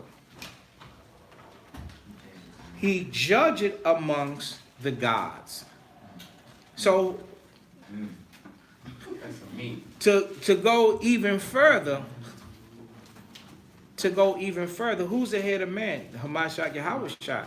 So who is really the God of the Old Testament that was the power and the deliverer of our foreparents? It was Yahushua. Same as in. Right, it was Genesis Yahushua. 1 and 3. What'd you say? Same as Genesis 1 and 3. Yeah. He was there. Right, exactly, yeah. All right. So now, with that being said, we're here and he's there, and we're to be just like him. And that's why it's so imperative that we change our behavior and put the Most High first. Okay? How long will you judge unjustly? So being away from the Most High, right? A lot of the judges have judged unfairly because they have gave place to Satan through sin, through lust of the flesh. And they have judged. But when you're in the presence of the Most High, you didn't do that. Right? We didn't do that. And accept the persons of the wicked, meaning you let sin reign. A lot of that's happening now. Defend the poor and fatherless, do justice to the afflicted and needy. Deliver the poor and needy. Rid them out of the hand of the wicked. So when we see Israelites that are stumbling and struggling, we're supposed to give them refuge from evil men that have turned their backs on their first love, which is the Most High Christ. Okay? They know not, neither will they understand. They walk on in darkness, meaning they refuse to hearken, they refuse to repent, they refuse to change. All of the foundations of the earth are out of course. That's going into the judges. These judges that come from the Most High, they're supposed to be building the foundation of Hamashiach Yahushua in the world called Jesus Christ. They're supposed to be building the foundations, building churches, but through the envy of the devil and lust and sin and covetousness and all manner of malice and wickedness, they have led many astray. I have said, ye are gods, and all of you are children of the Most High. but ye shall die like men. Why? Because of sin. Because for real, if you were to walk like the Most High, you would have life eternal and not have to get resurrected just to die. You understand? All right. So now, let's lose all of that. Now we're done with that. Now y'all understand the God situation. All right. All praises. So now, Wisdom of Solomon 1. We'll visit that. Then we'll go back to Wisdom of Solomon 9. So Wisdom of Solomon 1 in verse 1. This is the book of Wisdom of Solomon, chapter 1 and verse 1.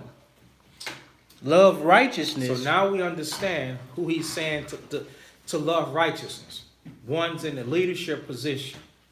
Go ahead. Ye that be judges of the earth. Ye that be judges of the earth. Why?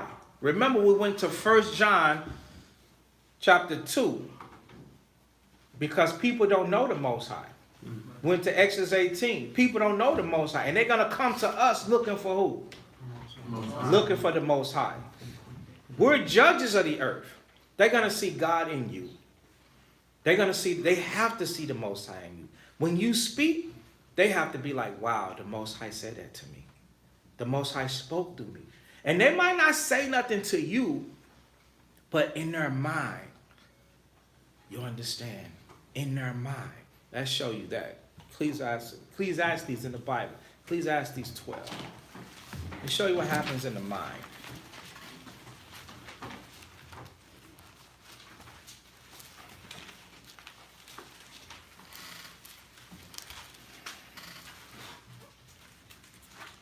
Please ask these 12 and 11. Read that. Y'all share the video. Tag somebody in it. Go ahead. This is Ecclesiastes in the Bible, chapter 12 and 11.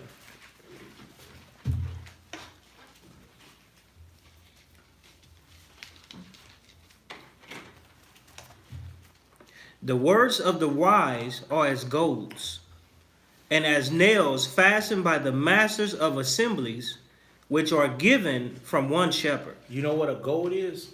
A goad is a farming tool. You ever seen maybe somebody that shepherds the sheep and they out there and they got this little pointer and they stick them and make them go one way? Well, the words of the wise are like that. They prick. You understand how he said that? That poked me. That cut me. So your words will get into somebody and affect them. You understand? It will make them address the situation that they need to be better at. Okay? That's why I said. That's why I kept going around. If one wants to change is going to come from what? Boom, bing, bing, bing, bing, reproof. Somebody going to reproof. They're going to tell you about you. That. Remember, we all agree. When somebody corrects us, we get mad. We like, whoa, especially the woman. We use the woman for an example. Right? Oh, she's furious when you start telling all of those things. You're haughty, you're pride, you're rebellious, you're stubborn, you don't believe, you're wicked, you didn't listen, you turned your back, you turned your ear, you this and this and this. Was we wrong? It wasn't wrong. We said all that we saw. So those words are like what? Are like golds. Go ahead. And nails. When you stick a nail in, I'm a carpenter. When I bang that 16-penny nail in that, bam! That thing is stuck in there. It ain't coming back out. So what is this telling you about your words, Mr. God? That they stick.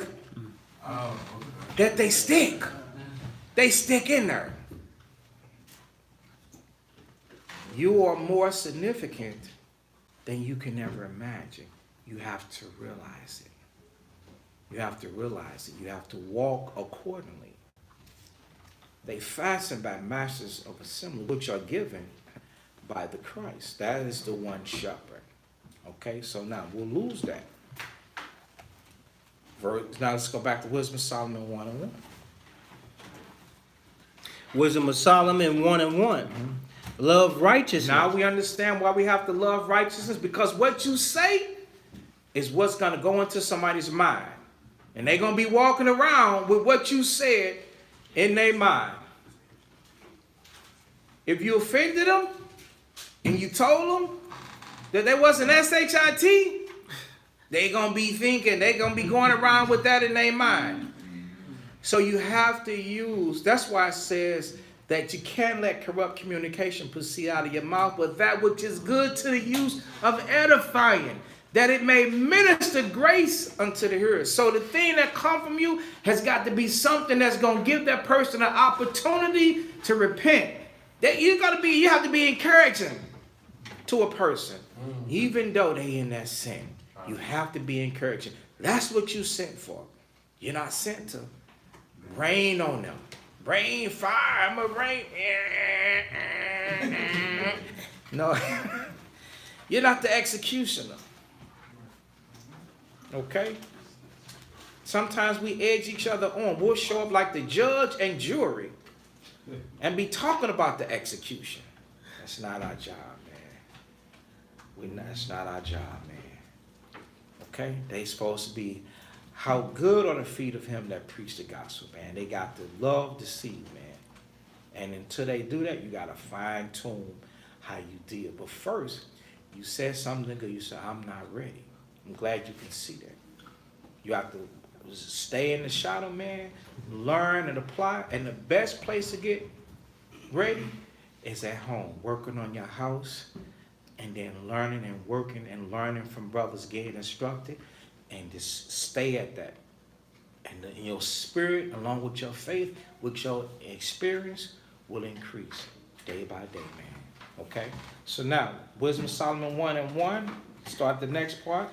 Ye that be judges of the earth, think of the Lord with a good heart. Right, so you got to deal with the people. They upon the earth. You got to think of the Most High with a good heart.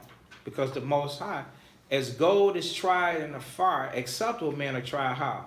In the fire. Right, in the fire, in the furnace of adversity. So the Father's going to take, He's going to take you judges through the adversity. Yeah.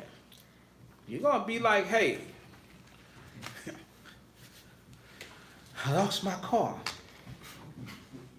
When you lose your car, the gift that God gave you, where is it? Was it in the car? No. Where was it? It was still in you.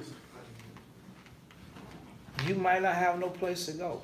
The gift that the Most High gave you, where is it? It's still in you. It's indestructible. The only person that can destroy it is you. Man can't destroy it. It's inside of you. It's going to be inside of you. It has nothing to do with anything else. You have got to manifest that thing. You got to stop looking for certain things like a college degree, job, a savings account to bring it out. The Most High will bring it out in due time. And you have got to nurture it, and you have to feed it using the word of the Lord. And that's why it says you have to think of him with a good heart. And in simplicity, seek him. Now let's go back to the 9th chapter. Wisdom of Solomon chapter 9.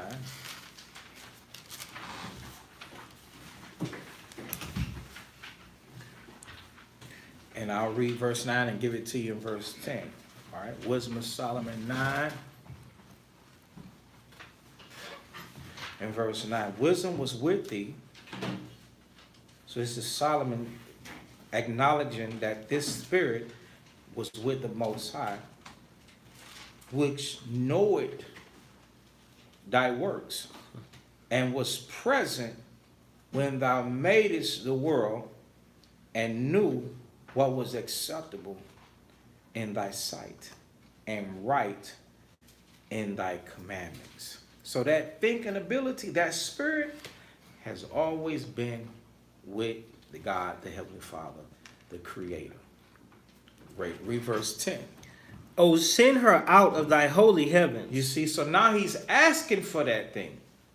And that's what we need to take according to Proverbs 1. That's what we take to the gates. Send it out from thy holy heavens. Go ahead. And from the throne of thy glory, that being present, she may labor with me. That being present, she may labor with me, because without it, We gonna call our people bitches and hoes and niggas and thieves and tell them they ain't no damn good. And you gonna be destroyed. I hate you dirty bastards.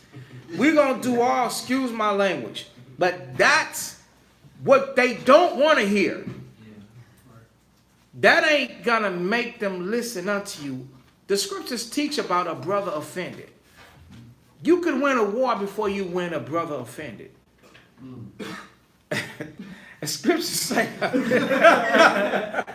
the scriptures say a brother offended it's easier to win a strong city than a brother offended. When you offend a brother,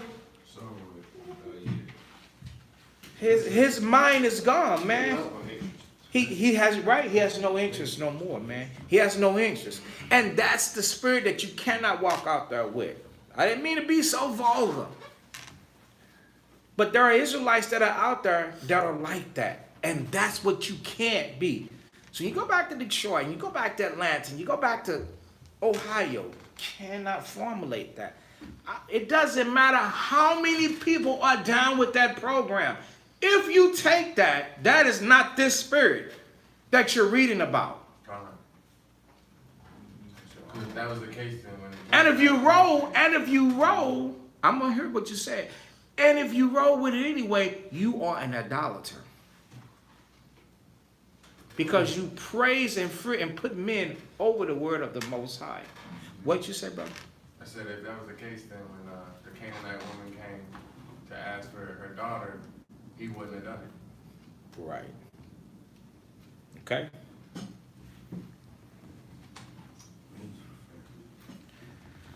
So, that being present, she may labor with me. So we need that spirit. You have a question?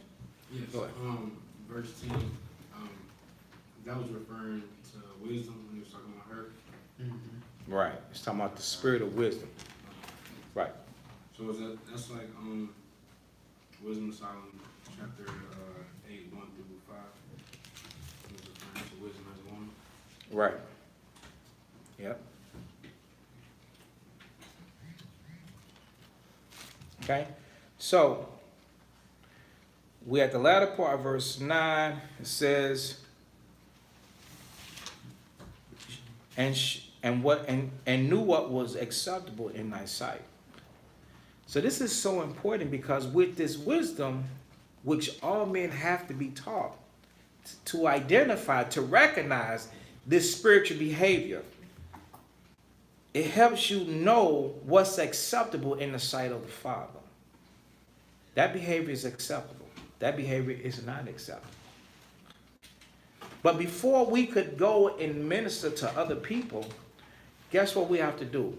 We have got to be able to identify our problems and our faults. Remember how the Father told Ezra, set your house in order and then reprove the people? So this thing happens at home. Get your house together, get your woman together. Some brothers are out teaching and they have women in the world. Oh, your woman is a non-believer. That's just somebody that you sleeping with, man. You in a fornicating relationship. She's not your wife. Say, for instance, you are not legally married to this woman. She lives in another residence. And you live here and you group with other brothers and you go out there and you will be just like telling what the perfect woman's supposed to be like. But that's not the situation you in. Is that a person that's sent to deliver that message? Hypocrite. No. Hypocrite. Hypocrite. Yeah, you're a hypocrite. Right.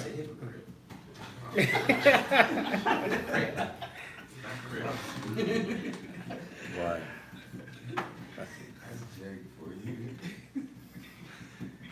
All right. So, and write in thy commandments. Okay, verse 19. 10, verse 10. Verse 10. Right.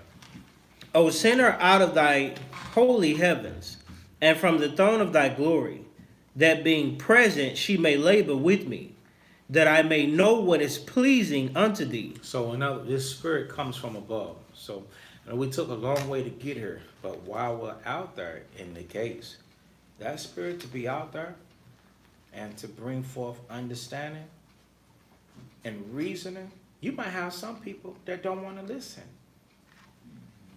They keep going by. Do you offend them because they keep going? We don't offend them. We're not supposed to offend nobody. You just keep prophesying. You might have somebody that come up. You can't teach them the whole Bible in 5 minutes or 10 minutes. Whatever the Spirit, remember, everything is motivated by the Spirit. So if the Spirit is on you, the Most High knows what He wants to say to that person. Now we can get your precept. Somebody was calling of Matthew 10, right? Matthew 10.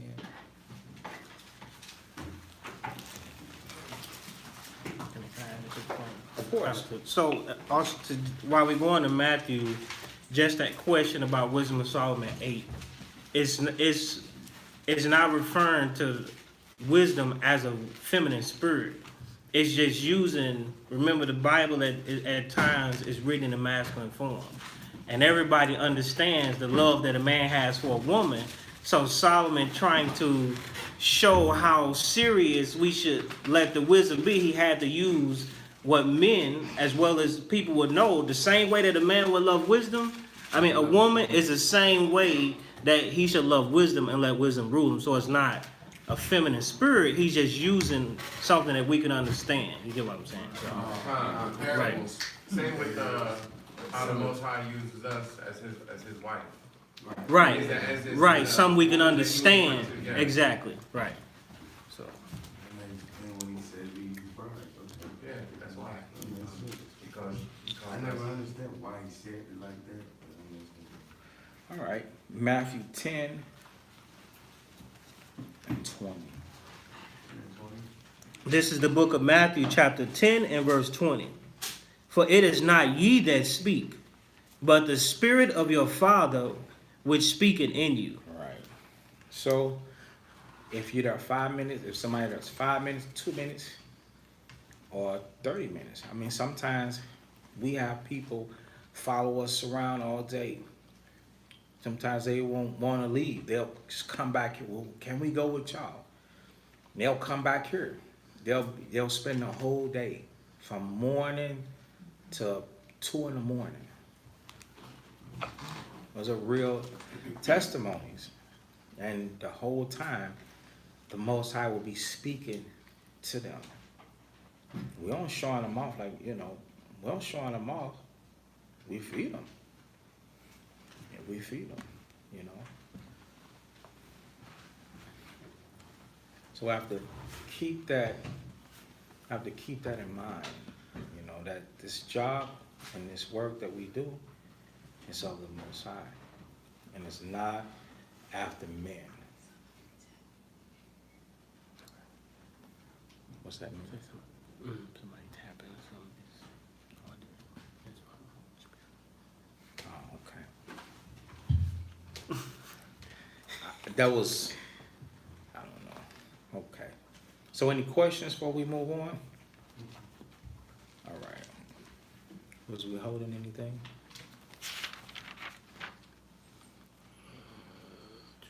We was starting at Baruch 4, but we kind of went away. Yeah, We never got it.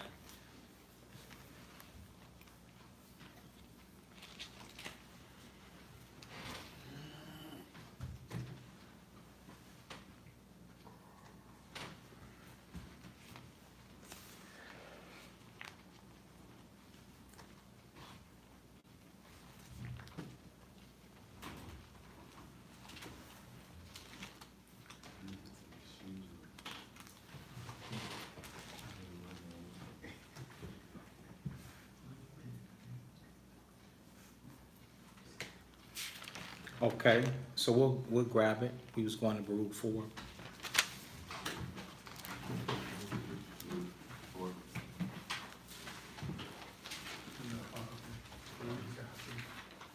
Yeah, Baruch chapter 4.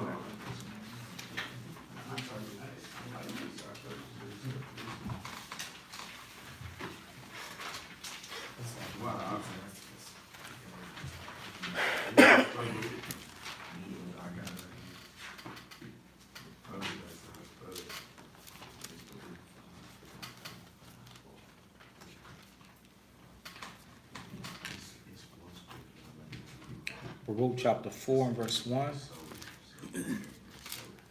This is the book of Baruch, chapter 4, and verse 1.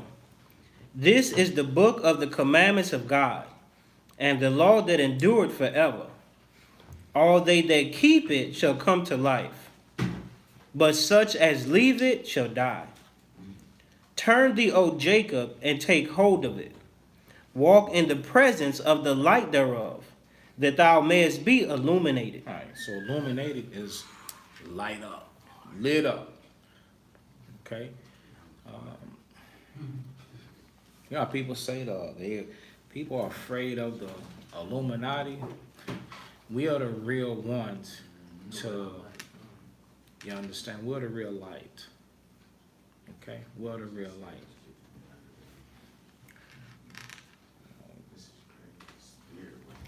So we have to walk in it. And even better yet, the reason for it is, let's get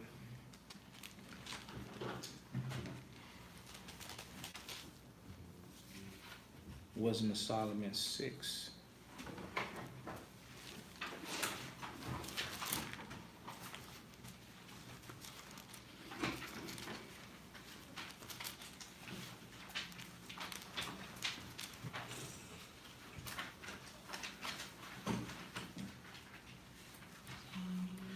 Okay, Wisdom of Solomon 6 and verse 1. This is the book of Wisdom of Solomon, chapter 6 and verse 1. So we're in Wisdom of Solomon 6 and 1. We were just at Baruch 4 and 1. Go ahead. Hear therefore, O ye kings. O you kings. That's another terminology that we're called. Even Christ said that we are priests and kings unto our God. Go ahead. And understand. Learn. Learn. So Israelites, we have to learn. Okay, the first thing that we have to learn is to love the Most High with all our heart, mind, soul, our body, strength, and might. And we have to learn to love our people. Learn. We have to work on our behavior. Learn. Go ahead. Ye that be judges of the ends of the earth. You that are the gods and judges of the end of the earth, because we're going to judge from all four corners of the world. It ain't no place that we will not be able to judge. Go ahead. Give ear, ye that rule the people, and glory in the multitude of nations. For power is given you of the Lord. So now listen to this closely, very closely. For power is given unto you. What power is that? The power to move on, to continue. The power to live, the power to speak, the power to continue. You know how some people say, I can't do this. I can't do that. Okay? The power to do it, you have the power. So some people think that they can't do it. A person that feels that they can't do it lacks what? Confidence. Faith. Patience.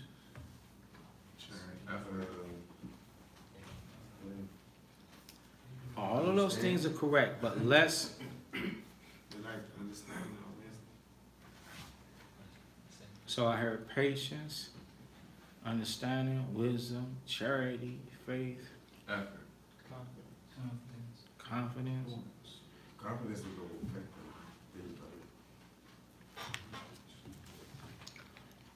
Let me just tell you so we keep going. Experience. Who knows how to do something? Any mechanics in here? Anybody know how to work on something? A car or something? Mechanics?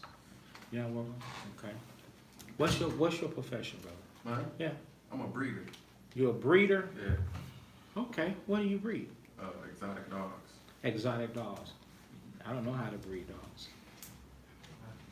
But, I mean, in my mind, just put two dogs together and just leave them. He said leave. See? Wait.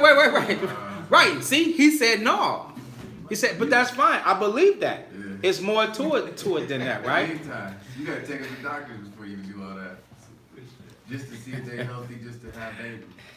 It's crazy. See, little do you know what I'm saying? Little do I know. And guess what?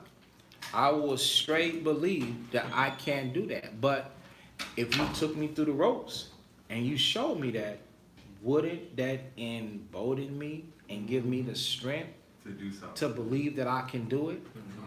Exactly. So that's the power that's going to come from the Most High.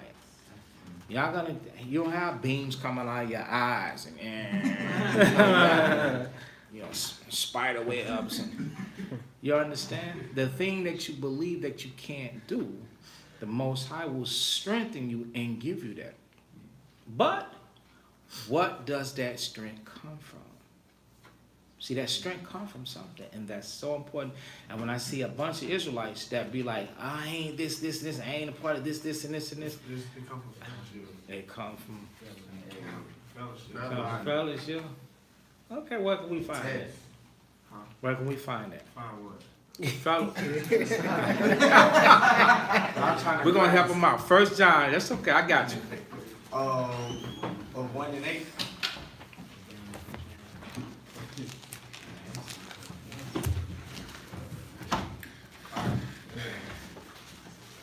First John chapter 1 and we'll start at verse 4. Actually, we have to start at, I'll read it. Let's speed read.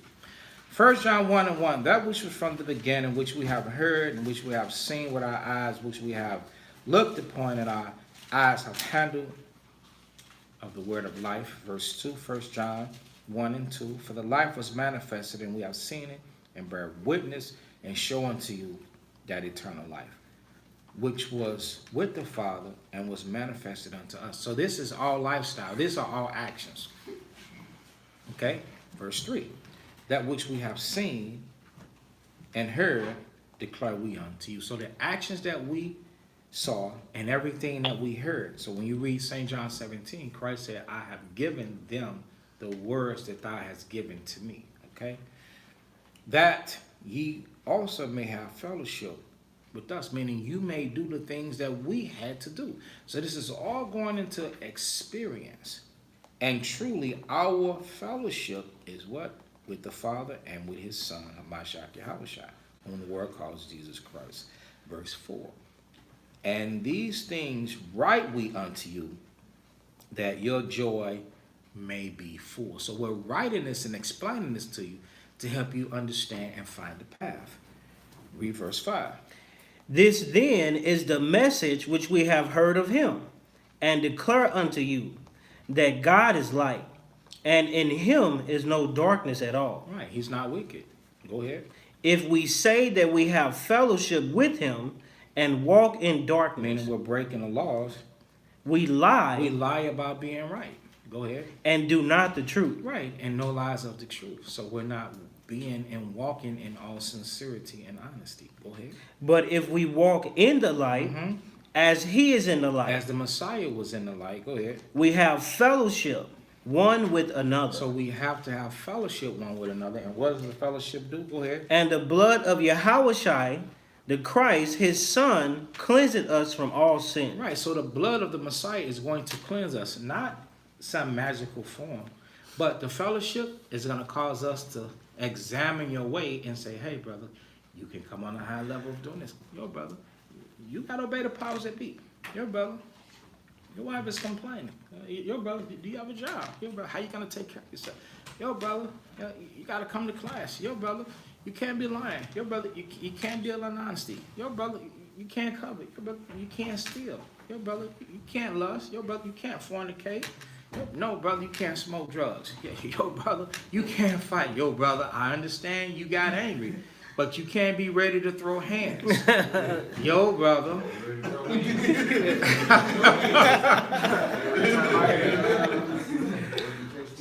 Are y'all ready to say yo, brother?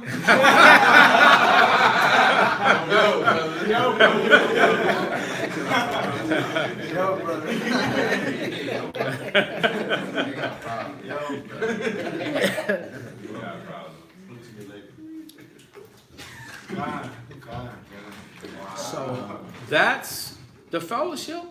It definitely cleans you up. It definitely cleans you up. So when I hear people out there, they be like, oh, I'm by myself. I don't believe in no camp, church, school, this, that, organization. I'm solo bolo.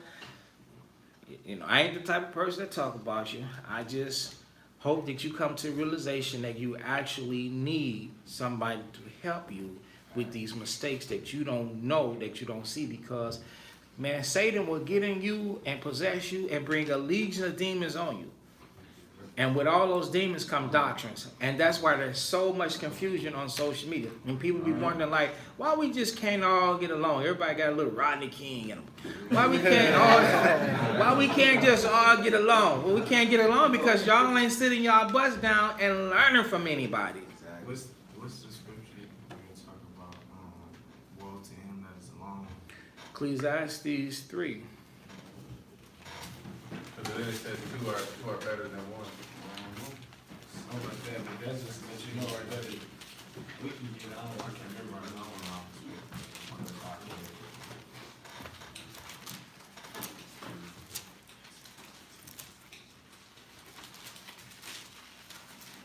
You said 3, you know?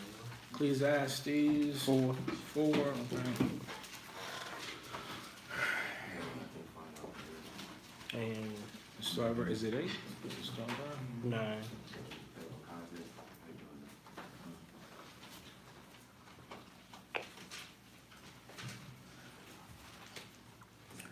Well, Ecclesiastes 4 and 8. I'm going to skip around in here, right?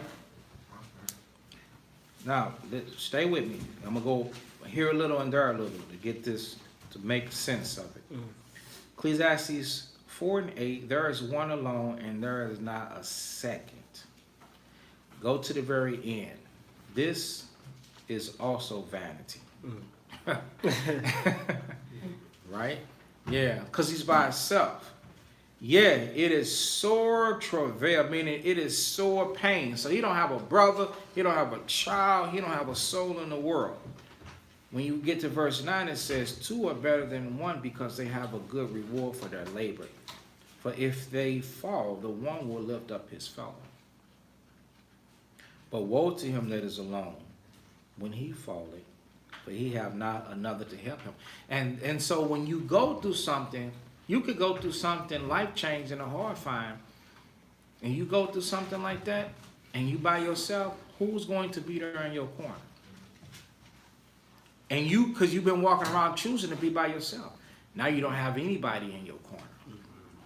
You understand? Because you chose. And what if you are religiously or spiritually inclined, but you never really devoted yourself to the fellowship of the Spirit, and something happens like that? It's just a mental. Yes. Satan gonna be right there to try and comfort you with the old man and with the old woman. And so many people turn to that sin because in this truth there are checks and balances. There's brothers and sisters to check on one another and brothers and sisters to balance one another, called checks and balances. To keep you regardless of what the situation is. Yo, brother, I understand you fell hard times. You got to keep the commandments. And you know that brother is right because he's sorry. You've been trusting in him. So now you have a tendency and a good habit of fellowship and friendship and trusting in that brother. But if you were by yourself, you might wax hard and cold and stubborn and not think of the Most High with a good heart because you've been by yourself. And now you've been used to blocking everybody out that's trying to get in and help you, that you won't listen. Satan got you at that point. Then you turn to, smoking. Yeah, I was doing good, but this happened and it drove me to smoking. Remember when you did that, the person that got driven to smoke, remember you walked away. You was the person that was like standoffish. Okay? So, that's that precept there. So what we gotta go back to what? Where we at? I think we got the point in the room. Oh no, we was in Wisdom of Solomon 6. Wisdom of Solomon 6.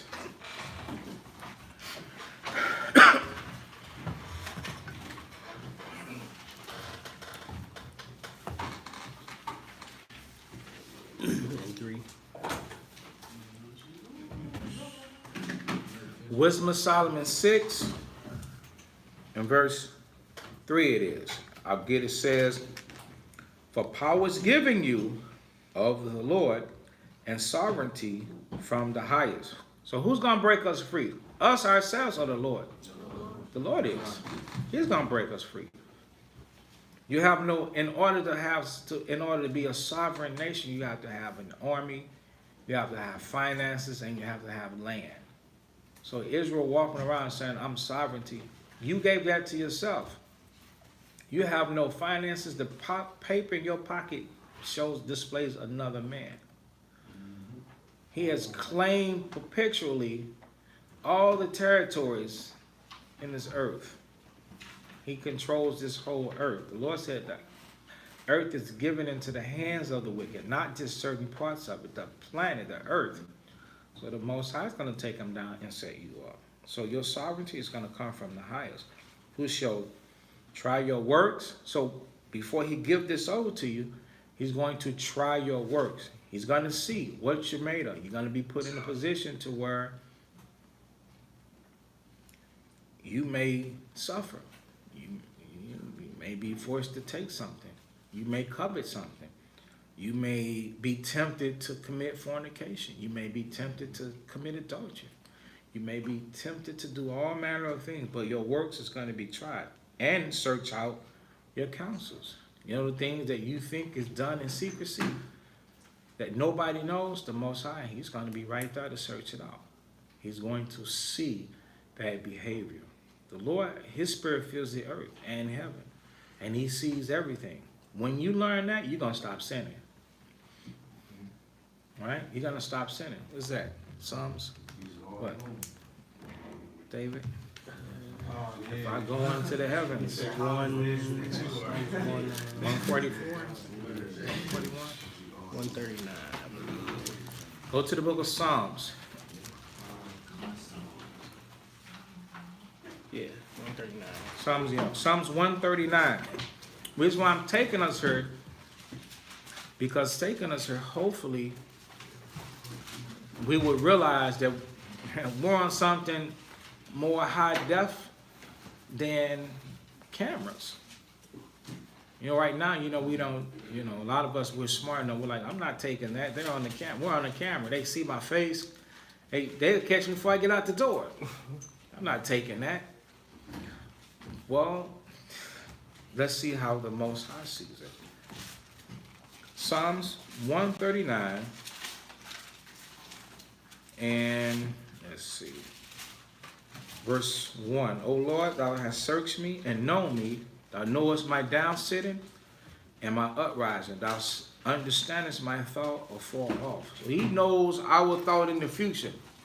The Most High knows what we're going to think tomorrow.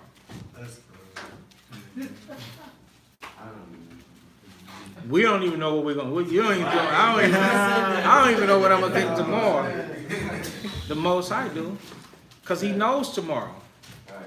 And a lot of times, listen up, to keep you from destroying yourself, the Most High will, before days come, the Most High will try and funnel you and tunnel you and put you in certain places to alter any type of harm before you even get there, because he knows what happens if you go that path.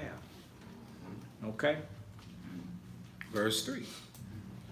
Thou compassest my path and my lying down. He knows when we lay down. If we lying down in wickedness, he's right there. He's right there. He see you. If you unbutton your belt, he see you.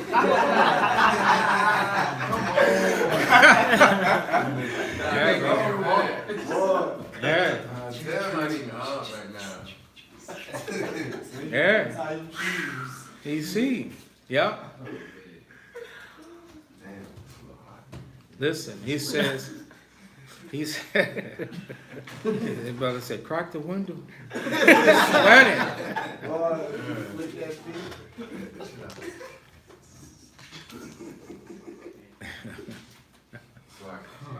Y'all, Uzziah is here with me.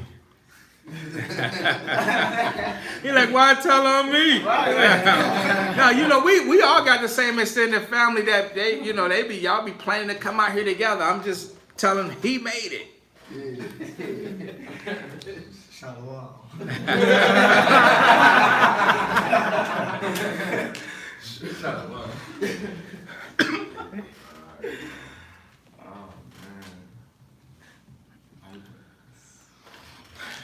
You know, the good thing, man, about these classes is that, I'm going to keep them forever as long as I can.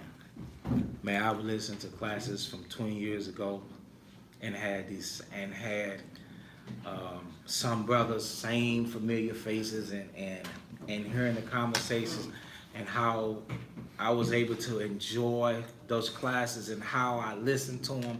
I'd be in the truck playing them on cassette tape and my children be in the background laughing because the tapes are so old and laughing with the people in the congregation and saying what they saying. You know how children repeat cartoons? They're repeating the stuff that they heard. So this time that we have, these growing times and periods and learning sessions, man, this is the greatest thing, man. This is the greatest thing. This visit to St. Louis, brother, man, if y'all could just hear this years later, you'll be like, oh, that's such and such. That's such and such. And then you're going to know what they're going to say. And then everybody busts out. You're going to be like, oh, man, those were the days. That was the times. You understand? So it's times like this that are, you know, commemorable. You understand? And enjoyable. All right? So we at Psalms 138 and verse 139, I'm sorry, 139 and a second precept of 3, and art acquainted with all my ways. So the Lord knows, man. He know our way. Yeah. He know if we malicious.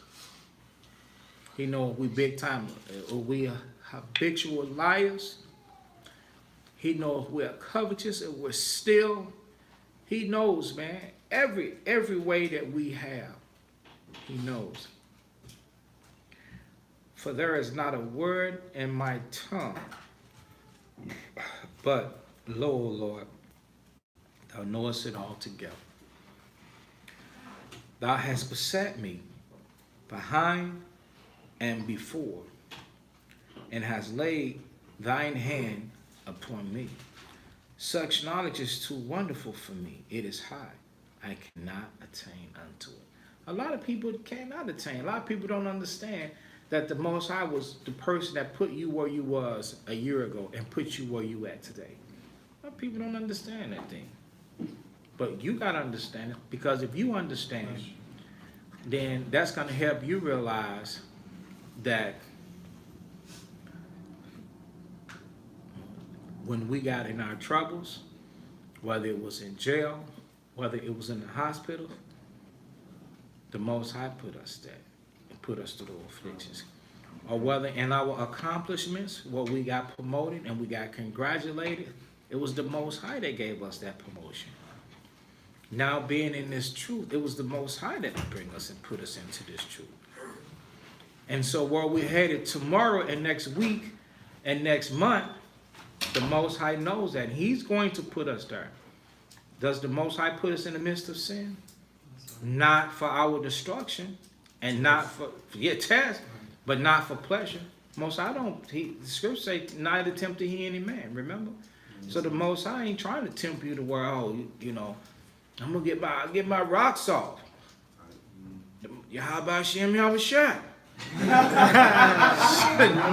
Nigga, please. Yeah. Hey, what do you think, I'm crazy?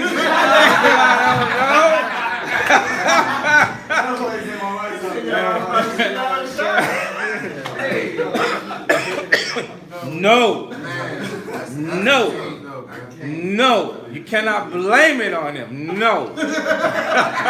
You cannot say that after you did your wickedness. No. Hey, y'all brothers over here, man. Yeah.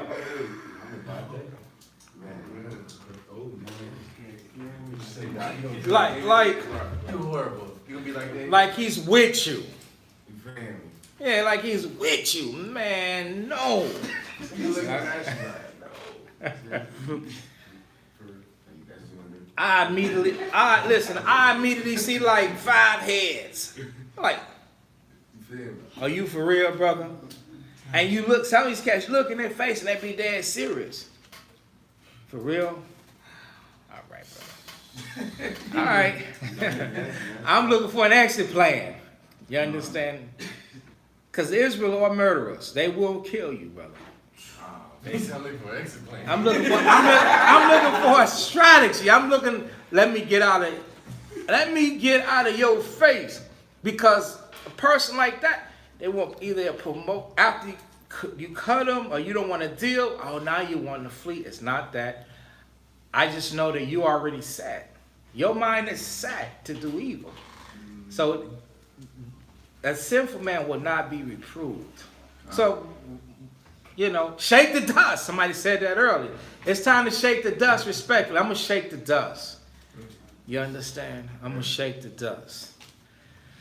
All right. So, Psalms 139 and verse 7 now.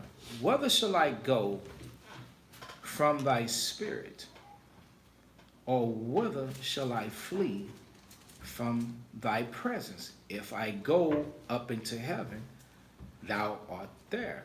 If I make my bed in hell, behold, thou art there.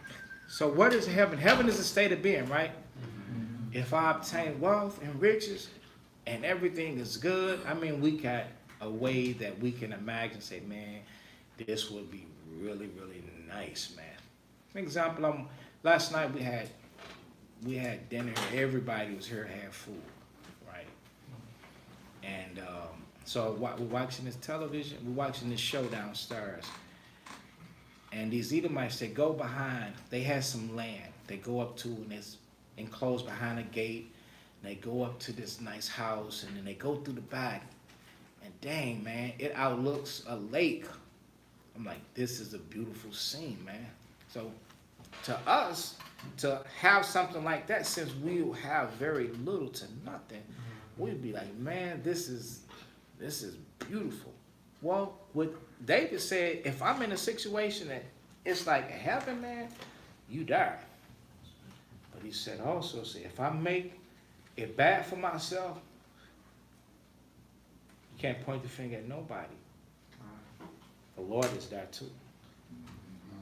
If you unleash all hell down upon you, you make it all bad for yourself, man. The Most High is there. He knows that you made it bad for yourself.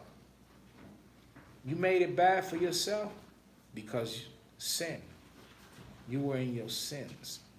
And the wages of sin is death. And the death is not always you going straight to the grave, man. You're gonna start descending like a plane. Your descent, you coming down before you hit the ground, sometimes very fast, sometimes very slow. A lot of things can happen before the Most High take the soul from you, man. You can go into a poverty. You can go into sicknesses, man. You can go into being homeless. You can go into a lot of depths of hell, man. And the Most High is in the midst of all of that. Prison, addictions, everything. And although we don't have those issues, we shouldn't be. We don't have addictions, and we're not in prison because you're all sitting here. When we see the next person's life, do you not know that their life is horrible? They feel it. They say it. Sometimes I talk to them, brother, how do you like the condition? And I say, I want to help you, so I'm not meaning no harm. I want to interview. How do you like this condition? Like, I hate it. I want to change. They hate it, man. That they let themselves go into the depths of that. To where their body is dependent on a synthetic substance that they have to put into their bodies in order for it to even function.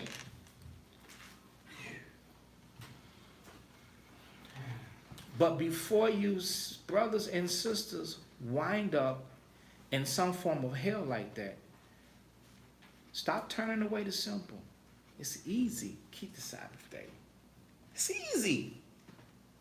But first, it comes with fellowship of the Spirit. Fellowship. If them chariots landed today, we all want to board and get on. Well, guess what? I want to see us all get on. But in order to make that roll call, you got to make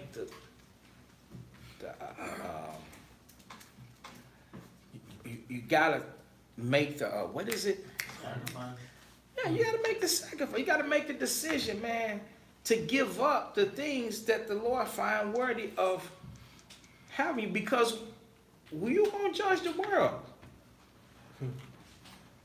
You getting the experience now. Do y'all not know when kingdom come, this ain't happening? Us sitting down teaching each other.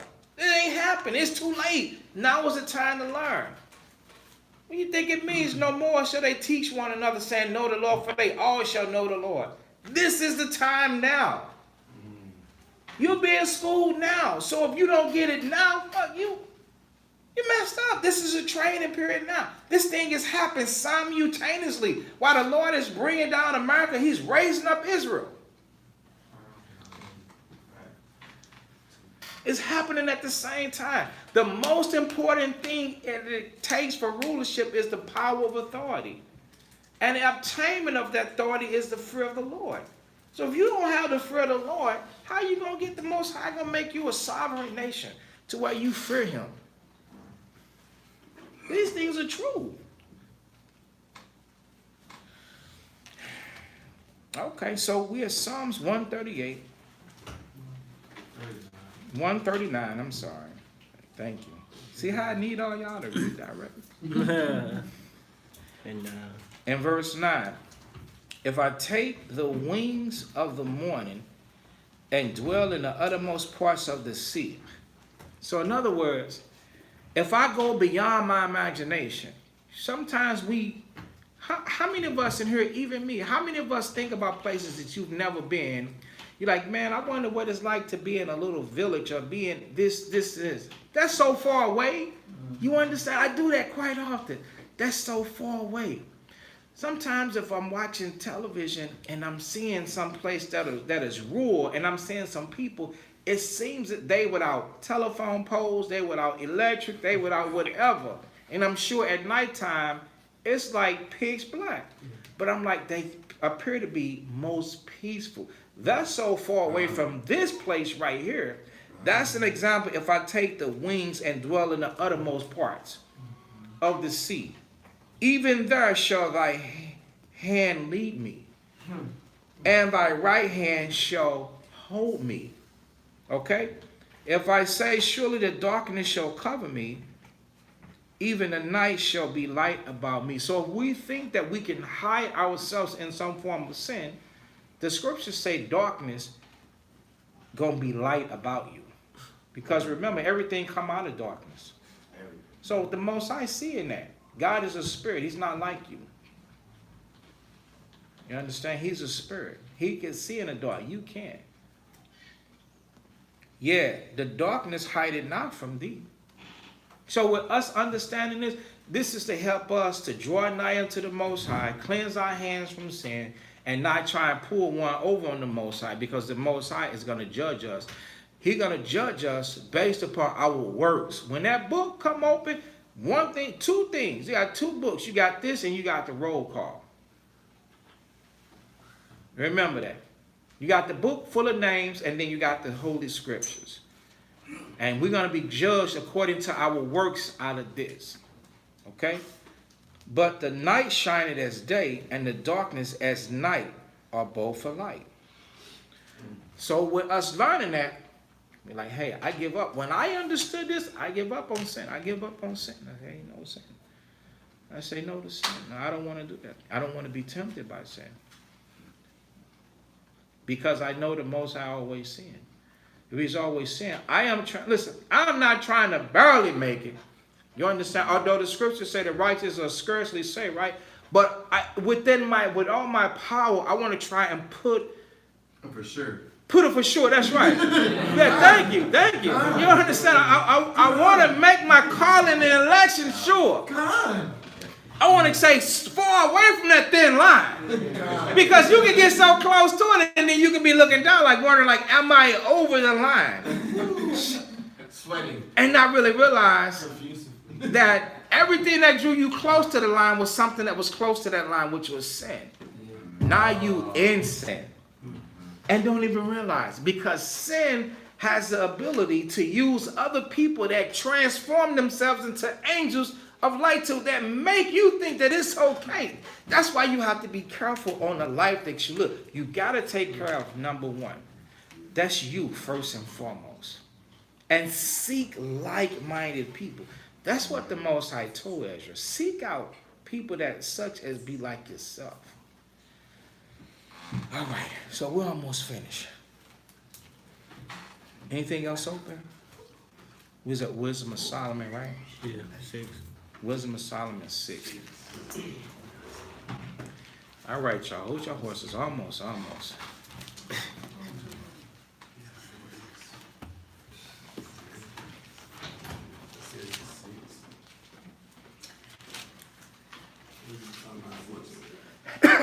Thank you.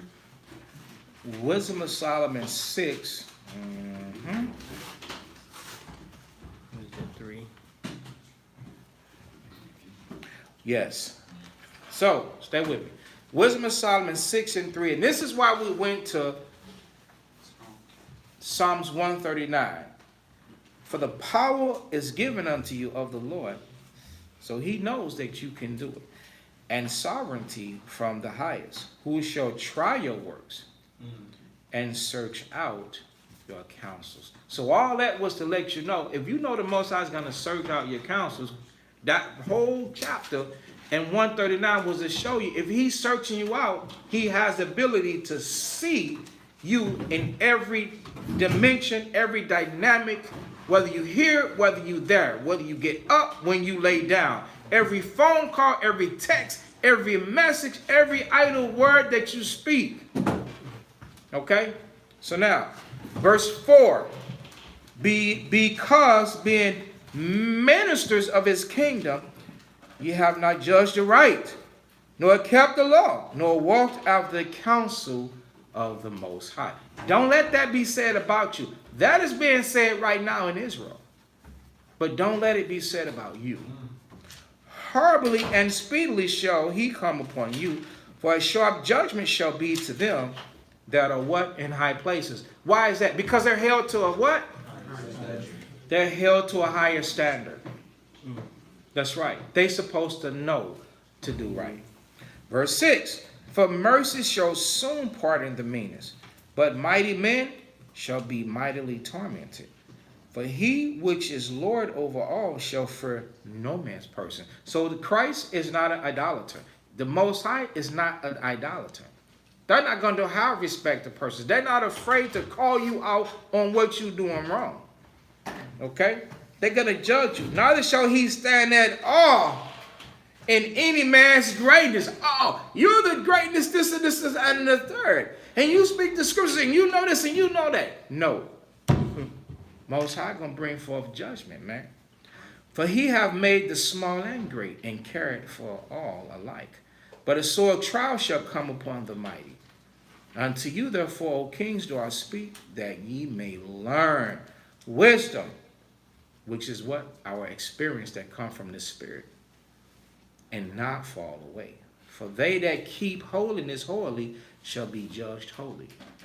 That means you have to keep it entirely. And they that have learned such things shall find what to answer. Wherefore set your affections on my words, desire them, and ye shall be instructed. Wisdom is glorious and never faded away. Yeah, she is easily seen of them that love her, and found of such as seek her. So in verse 12, when it's talking about somebody that is easily seen of them that love her, a person that really loves the Most High, they're gonna be understanding things. It's not gonna be like, oh, I don't understand. Most people that's like, oh, I don't understand it, is somebody that is living their life in sin. Remember, when you read Psalms 111 and 10, it tells you a good understanding have all they that keep the commandments. So a person that's keeping the commandments that might not know something, you turn around and you tell them what this Bible says, they're going to understand. They're going to be like, you know what? It makes sense. I understand. I see that because they are keeping the Most High's commandments. But you get somebody that's breaking the commandments and then you start telling them that the Most High never intended for the people to eat swine's flesh, and then you go into Acts and they like, well, wait a minute. It did say all things are good to eat. You know, I'm talking about Cornelius and everything, right? Why is that person don't understand? Because they're not fearing the Most High. They eating swine's flesh. They are protecting sin. So therefore, they are not going to understand. The only way to understand the scriptures is to keep the commandments. Okay? So now, go ahead. Wisdom of Solomon 6 and verse 12, right? Wisdom is glorious and never faded away. Right. What is the wisdom? Everybody say experience. Experience. And you're not supposed to forget it. Once you get it, got it, good, keep doing it. It ain't going to fade away. It's not supposed to stop. Okay? If you shine today, you're supposed to keep shining. Once you get it, brother, never let it go. Never let it go. Whatever bad habit that you have, all you have to do is apply the scriptures and you're on the right path. Don't go backwards. It will never fade away. It'll get bigger, brighter, bolder. It's going to start looking so good to where then others going to be like, can you help me with this? Can you help me with that? Okay, that's the point you want to get that thing to. Go ahead. Yea, she is easily seen of them that love her, and found of such as seek her. Go ahead. She prevented them that desire her. Prevented means stop. What's going to stop them that desire her?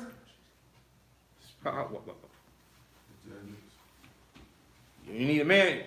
I was thinking about what you were saying about wisdom being experience, and I was referring that to people who have gray hair, whatever people saying. Gray hair means wisdom. I got you. Stay with me. We're going to be finishing afterwards. We can break bread and we're going to chop it up. Because I really want to meet y'all brothers, get to know y'all brothers. We're going to have a lot to say. So just give me a few moments and then it's going to be all access. So Wisdom of Solomon 6:13. This precept I'm finding to be important. She prevented. We know prevented means to stop, right? So our experience will stop them that desire her. So when you have learned something, your experience is supposed to stop you from doing it what? Again. Okay? So y'all take these and incorporate these into your actions. In making herself first known unto them. Your thought process is going to be like, man, I remember I ain't supposed to do that. You understand? And that's what you roll with. Right? That's how you become great in Israel, in the nation. That's how you become great. And that's how you become a good brother. That's how you become a righteous brother. Okay? That's very possible. Let's show them that. Let's go to 1 John chapter 3 and verse 7. And hold Wisdom of Solomon.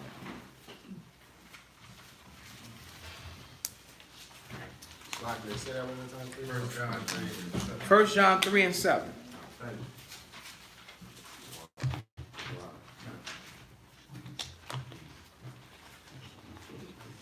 This is 1 John chapter 3 and verse 7. Little children, let no man deceive you. He that doeth righteousness is righteous. Right. He that doeth righteousness is righteous. Okay? So if you let that experience promote you to righteous, what type of brother are you? Everybody say righteous. Righteous. Righteous. So stop looking at brothers all the time like they wicked as hell, or you can't. No, brother, you ain't right. No, man, don't turn brothers down. Brothers are going to work hard for that. You're going to work hard for that. And when you're working hard for that, somebody's going to see that.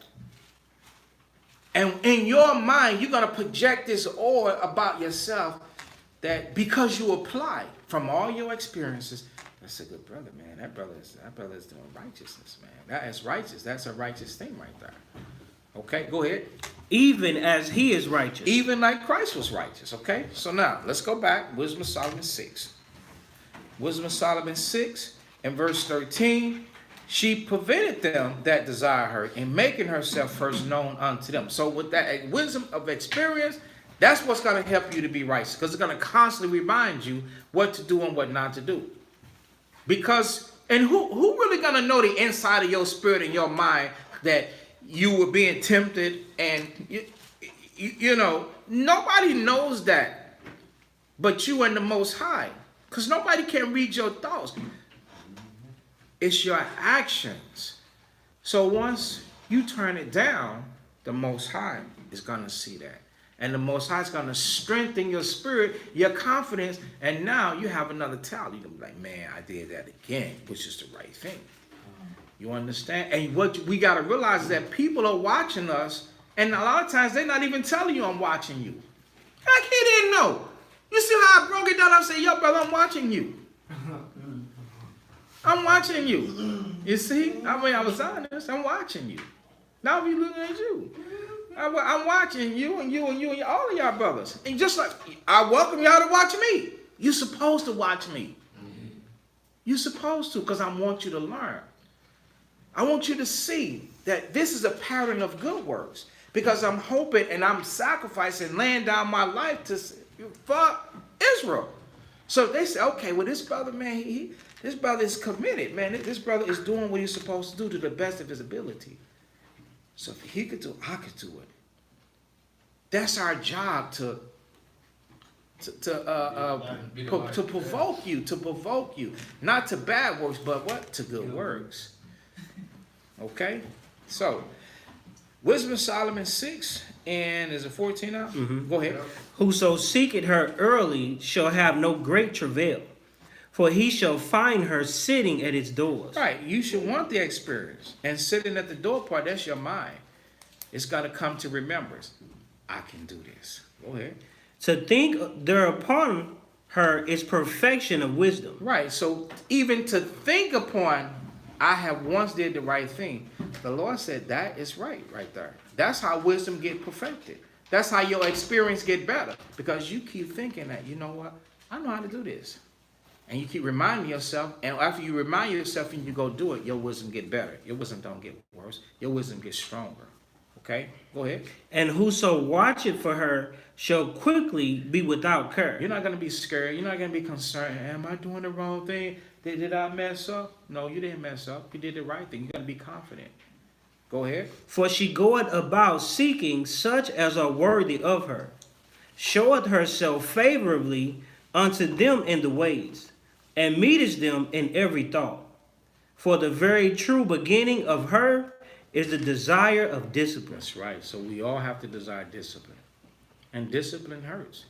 It don't know chastening. It ain't no chastening. What? Joyous. It ain't joyous, but it's grievous. But afterwards, it's going to yield the peaceable fruit. You understand? So brothers want to be exalted and this, that, and the third without putting in the work. That ain't not going to happen. That's called vainglory right there.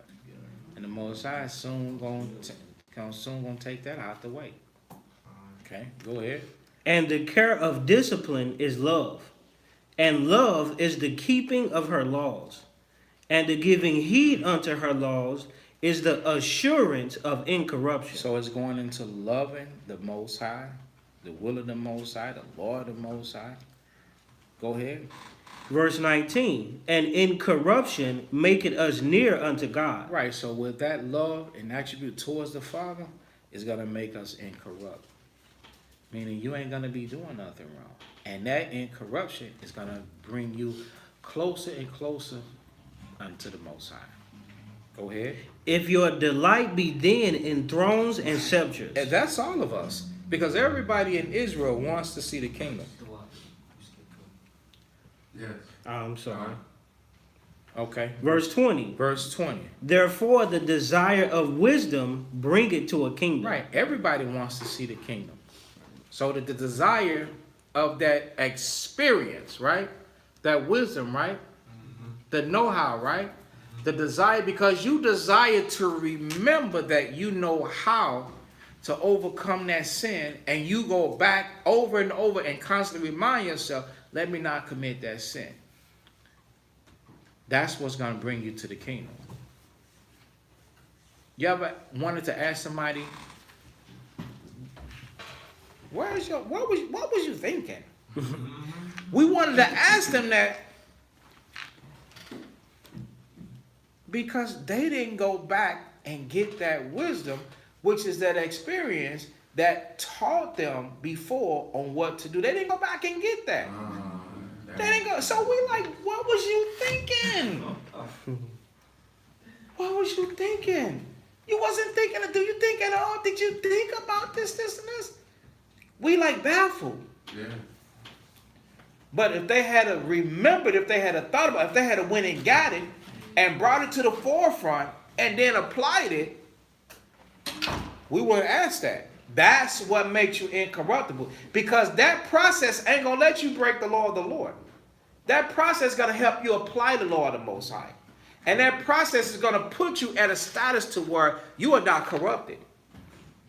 Corrupted means you didn't get deceived by lust. You was obeying the Most High. And therefore, even when it says the desire of that brings to a kingdom, the fact that you know how to go back into your mind and get that's kingdom of heaven material. That's what's going to help you make it into the kingdom. But this has got to be a repetitive situation. You have to over and over and over go back and get that experience, the thought of that experience that helps you overcome sin, and do it over and over and over. You can't go and get the thought of wickedness, the knowledge of malice and wickedness. You can't go and get that because that's going to make you sin. That's going to make you corrupt. That's going to deceive you. Okay, go ahead. Verse 21. If your delight be then in thrones and scepters, O ye kings of the people, honor wisdom. Honor what? What's another word for wisdom? Experience. I'm done. I'm done. I think we got it, right? I can't pound it no more.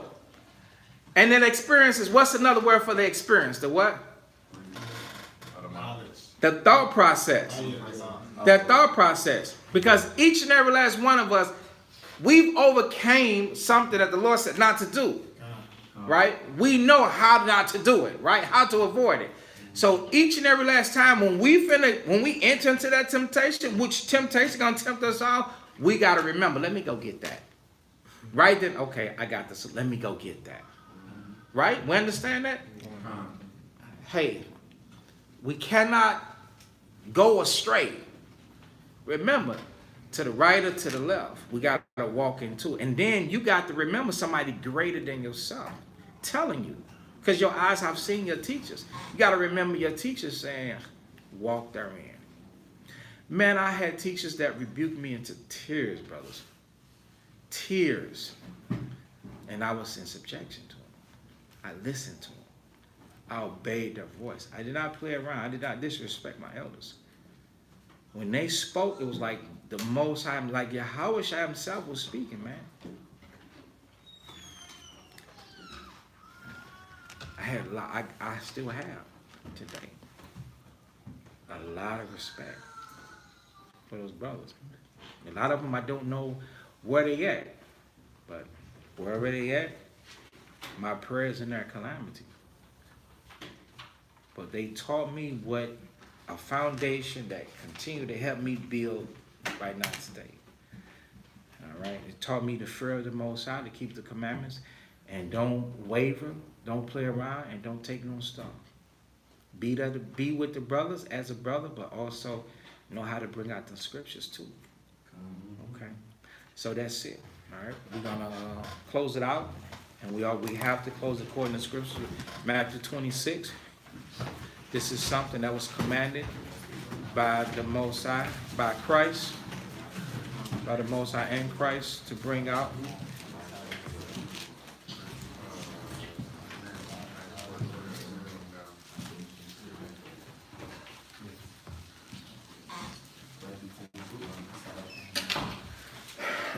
So this is the Gospel of Matthew, And what Matthew is finna speak upon was that same sister that was crying at the feet of Messiah in Luke chapter 7. But this is the gospel through Matthew. This is how Matthew explains it.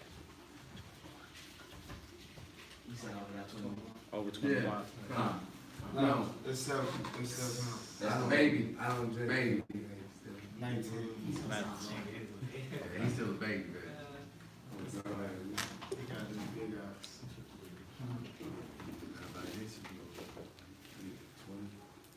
Okay, so stay with me, almost. Matthew 26 and 6. Now when Yahushua, whom the world calls Jesus, was in Bethany in the house of Simon the leper, there came unto him a woman. So notice, Simon was what? A leper. But because of his own evil thoughts, the woman got her sins forgiven. This brother, he remained what? He remained a leper. See how when you don't believe and do the right thing, you don't get healed. But this woman, he told the woman to depart in peace, man. Everything written in here, man, is for our admonition and hope and for us to examine. Okay? So there came unto him a woman having an alabaster box of very precious ointment, and poured it on his head as he said at meat. But when his disciples saw it, they had indignation, saying, to what purpose is this waste? For this ointment might have been sold for much and given to the poor. When Yahushua, whom the world calls Christ, understood it, he said unto them, why trouble ye the woman? For she hath wrought the good work upon me. For ye have the poor always with you, but me you have not always. For in that shall I pour this ointment on my body. She did it for my burial. Verily I say unto you, wheresoever this gospel shall be preached in the whole world, there shall also this. So this is where Christ orders all Israelites to say the thing that this woman have done. So as you brothers fellowship one with another or with other brothers, remind yourselves and others to bring this out. Listen. Verse 13.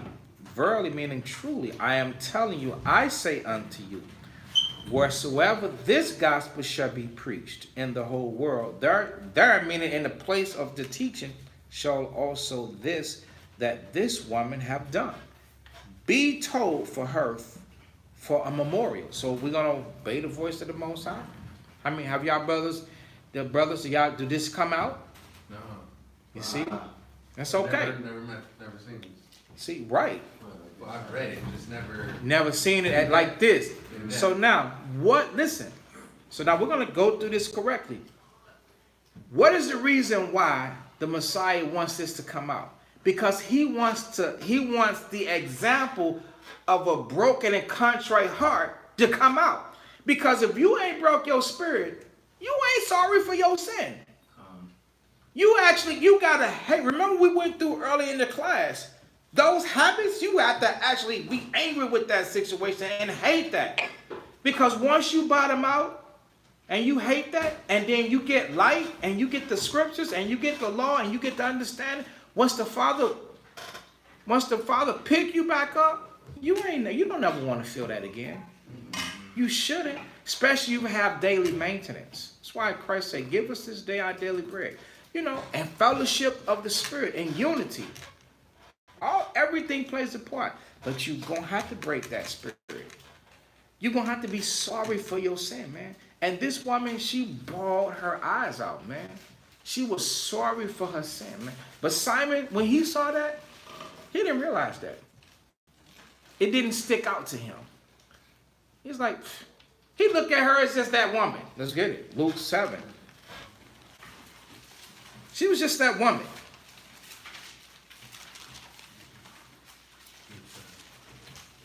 Luke 7:36. Shalom, brother. Luke 7:36, and one of the Pharisees desired him. So now this is how Luke telling it. Okay? Sometimes people be thinking that the scriptures are contradicting itself and twisting itself. Hey man, people see things differently. Matthew just happened to leave out the part where the woman was crying. He just told, if something happened, all of us will be explaining it a different way. And we're like, wait a minute, man, you forgetting this. This it is. You understand? Right. Wait a minute, man, you forgetting this, I remember. Oh, yeah, that part right there. So now Luke is going to tell us. So we go from Matthew to Luke because this part of what she actually happened, or more detail of what happened, comes out. So Luke 7:36, one of the Pharisees desired him that he would sit with him. And when he went into the Pharisee's house and sat down, and behold, a woman in the city, which was a sinner, when she knew that Yahushua sat at meat in the Pharisee's house, bought an alabaster box of ointment, and stood at his feet behind him weeping, and began to wash his feet with tears, and then wiped them with the hairs of her head, and kissed his feet, and anointed them excuse me, with the ointment. So this one was her spirit was broken. Why? Because remember, this is the same woman that cast out 7 devils. So all she could think about, remember, we went to Ecclesiastes about the words of the wise are what? As golds and nails, fastened of masters of assembly. Yeah, she was pricked and they stuck in her. She was convicted. Man, brothers and sisters, you will be surprised. Hey, I deal with so many people, man, and so many people, and I have to really watch what's being said because people, they'll be messaging me and saying, hey, what you said, it affected me like this. But because of the way that we understand that how to deal, it's always, it affected me to the good. And God forbid, Most High knows what I could take. I don't want to go through that other part. You know, I'm getting cursed out. You a nigga this and you said that. Because I don't present it like that. I just present the facts. I'm going to open up the scriptures and present the facts. Go line upon line, precept upon precept. That's how we've been all day, right? So that's how I do. So it's kind of hard to refute that. You know, I mean, unless you just totally don't understand, disagree, and then hey, if you disagree, that's how you feel. You disagree. I'm not to fight you or call you the devil because you disagree. You just at a different point right now. But verse 39. Now, when the Pharisee which had bidded him saw it. So Simon, he saw what was happening. He spake within himself. So now listen to the ability that the Messiah had. He spake within himself. So he ain't say this out loud. He was saying within himself, this man, if he were a prophet, would have known who and what manner of woman this is that touched him, for she is a sinner. So he made some out of nothing. So he's thinking like this woman is out of order. And Christ said, answering, said unto him, Simon, I have somewhat to say unto thee. What did that tell you about the Messiah? He had the ability to what? Read minds. To read minds. Because the guy, he didn't say it out loud. He said it within himself. That's just like me knowing something that you thinking, and then I say, hey, brother, I got something to say to you. And I'm straight responding to you based upon what? Your thought process. Right. So Christ began to correct him. And he said, Master, say on. So now I'm in verse 41. There was a certain creditor. So now Christ always taught in parables.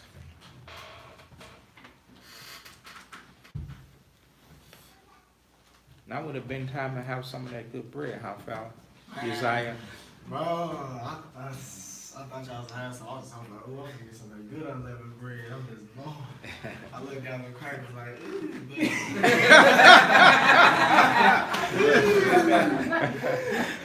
I'm just getting out. I'm like, ooh, buddy. I didn't have it at the crib, but I'm in the community watching class. I'm like, dang. You make the other stuff at the house? No, I haven't, but I will. I've been saying I will, but I've been using these right here. Yeah, I was wanting to make some yesterday. I think the oxen get to taste that bread too. They said, what? We might make some. Let's see what happens tonight. We might have to make some. Some good stuff. We have to make some. All right. So now check this. So Christ will teach this parable. All right. So there was a certain creditor. So he's correcting Simon about his thought process, which had 2 debtors. The one owed 500 pence and the other 50. And when they had nothing to pay, he frankly forgave them both. Tell me therefore, Simon, which of them would love him most? Simon answered and said, I suppose that he to whom he forgave the most. And he said unto him, thou hast judged rightly. And he turned to the woman and said unto Simon, seest thou this woman? I entered into thine house. Thou gavest me no water for my feet, but she hath washed my feet with tears, and wiped them with the hairs of her head. Thou gavest me no kiss, but this woman, since the time I came in, have not ceased to kiss my feet. My head with oil thou didst not anoint, but this woman have anointed my feet with ointment. Wherefore I say unto thee, her sins, which are many, are forgiven, for she loved much. But to whom little is forgiven. So in other words, Simon didn't think that he was doing such a bad job. The same loved it little. So he didn't love the Most High that much. He didn't feel he was dependent upon the Most High as much.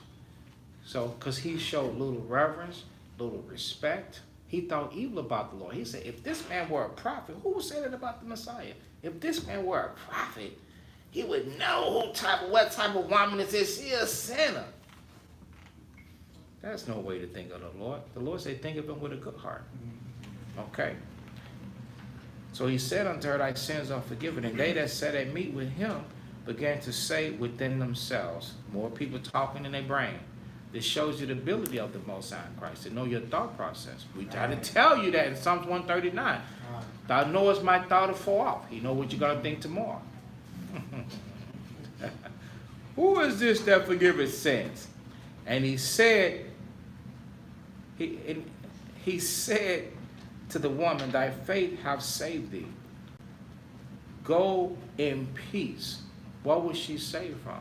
Maybe for some form of destruction at the Most High, because the Most High does judge people for sin. All right? So, every word. You brothers, now when you brothers start going over scriptures, when y'all finish, or before, you got to bring this out. Got to bring this out, because Israel needs to see that this woman this is the prime example of being sorry for sin.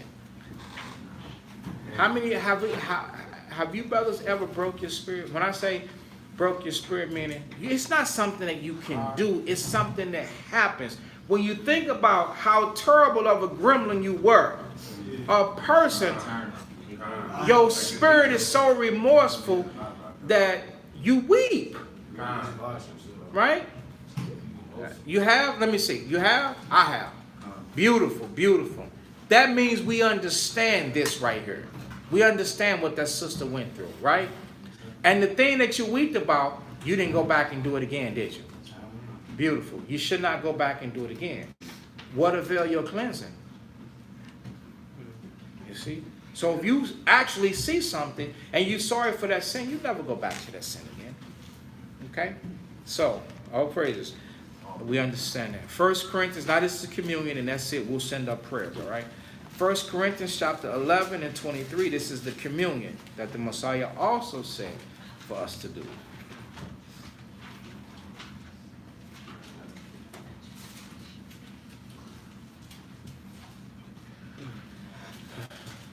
First Corinthians 11 and verse 23.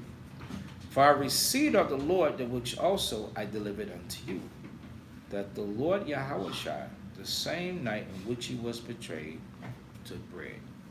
And when he had given thanks, he brake it and said, take, eat, this is my body, which is broken for you. This do in remembrance. See, right here is where he's instructing. He said, hey, this do in remembrance of me. So we do this to commemorate, to always remember Yahushua. What about Christ do we have to remember? Him keeping the commandments, him teaching the laws, his sacrifice unto death. That helps us to understand that this is the extent that we must live our life to. All right?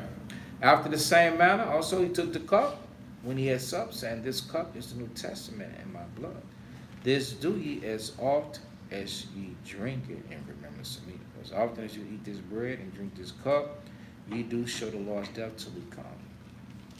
Wherefore, whosoever shall eat this bread and drink this cup of the Lord unworthily.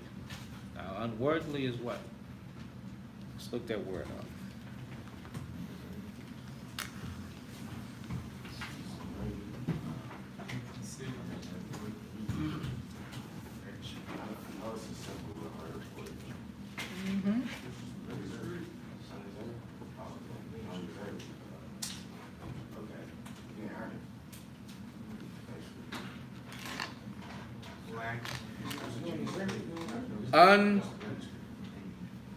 Unworthily. It says not deserving effort, attention, or respect. Let's see. Dishonorable. Unbecoming, so synonyms: unbecoming, unsuitable, inappropriate, unbefitting, unfitting, unseemly, inconsistent, incompatible, degrading, discreditable, shameful, dishonorable, despicable, ignorable, contemptible, inexcusable.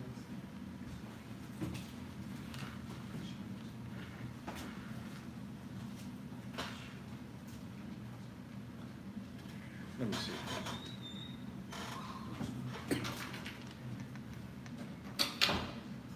Okay.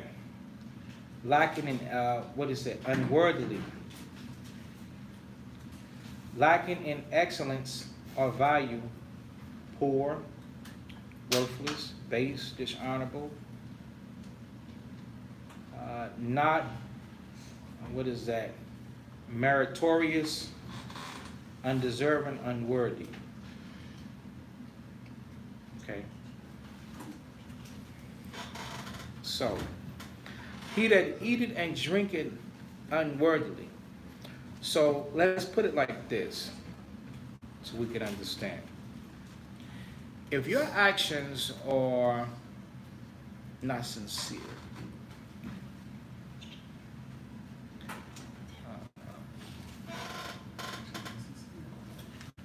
y'all help me make it back to Chicago from St. Louis. All praises, brother. If you was in St. Louis, brother, you should have stepped in. That's good though. So, unworthily is unappreciative. Unworthy is exactly what it is. You know, if your actions, if you know that you're not committed, you're not serious, you're not devoted, your actions, try not to lean in that chair, brother. It'll last longer.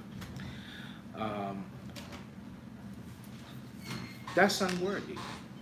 Everybody are at different points. Everybody at different points. You know, don't feel like, well, I've committed a sin and I'm not worthy of it. That would be like somebody saying, I'm gonna get myself together before I come to the school and learn. Now you come to the school to get yourself together. You come to the school to learn. You insane when you come. You understand? Just be fully persuaded. I was at the ball center in Hazel. Yes, I'm working on the side. All right. Well, let's talk about it sometime.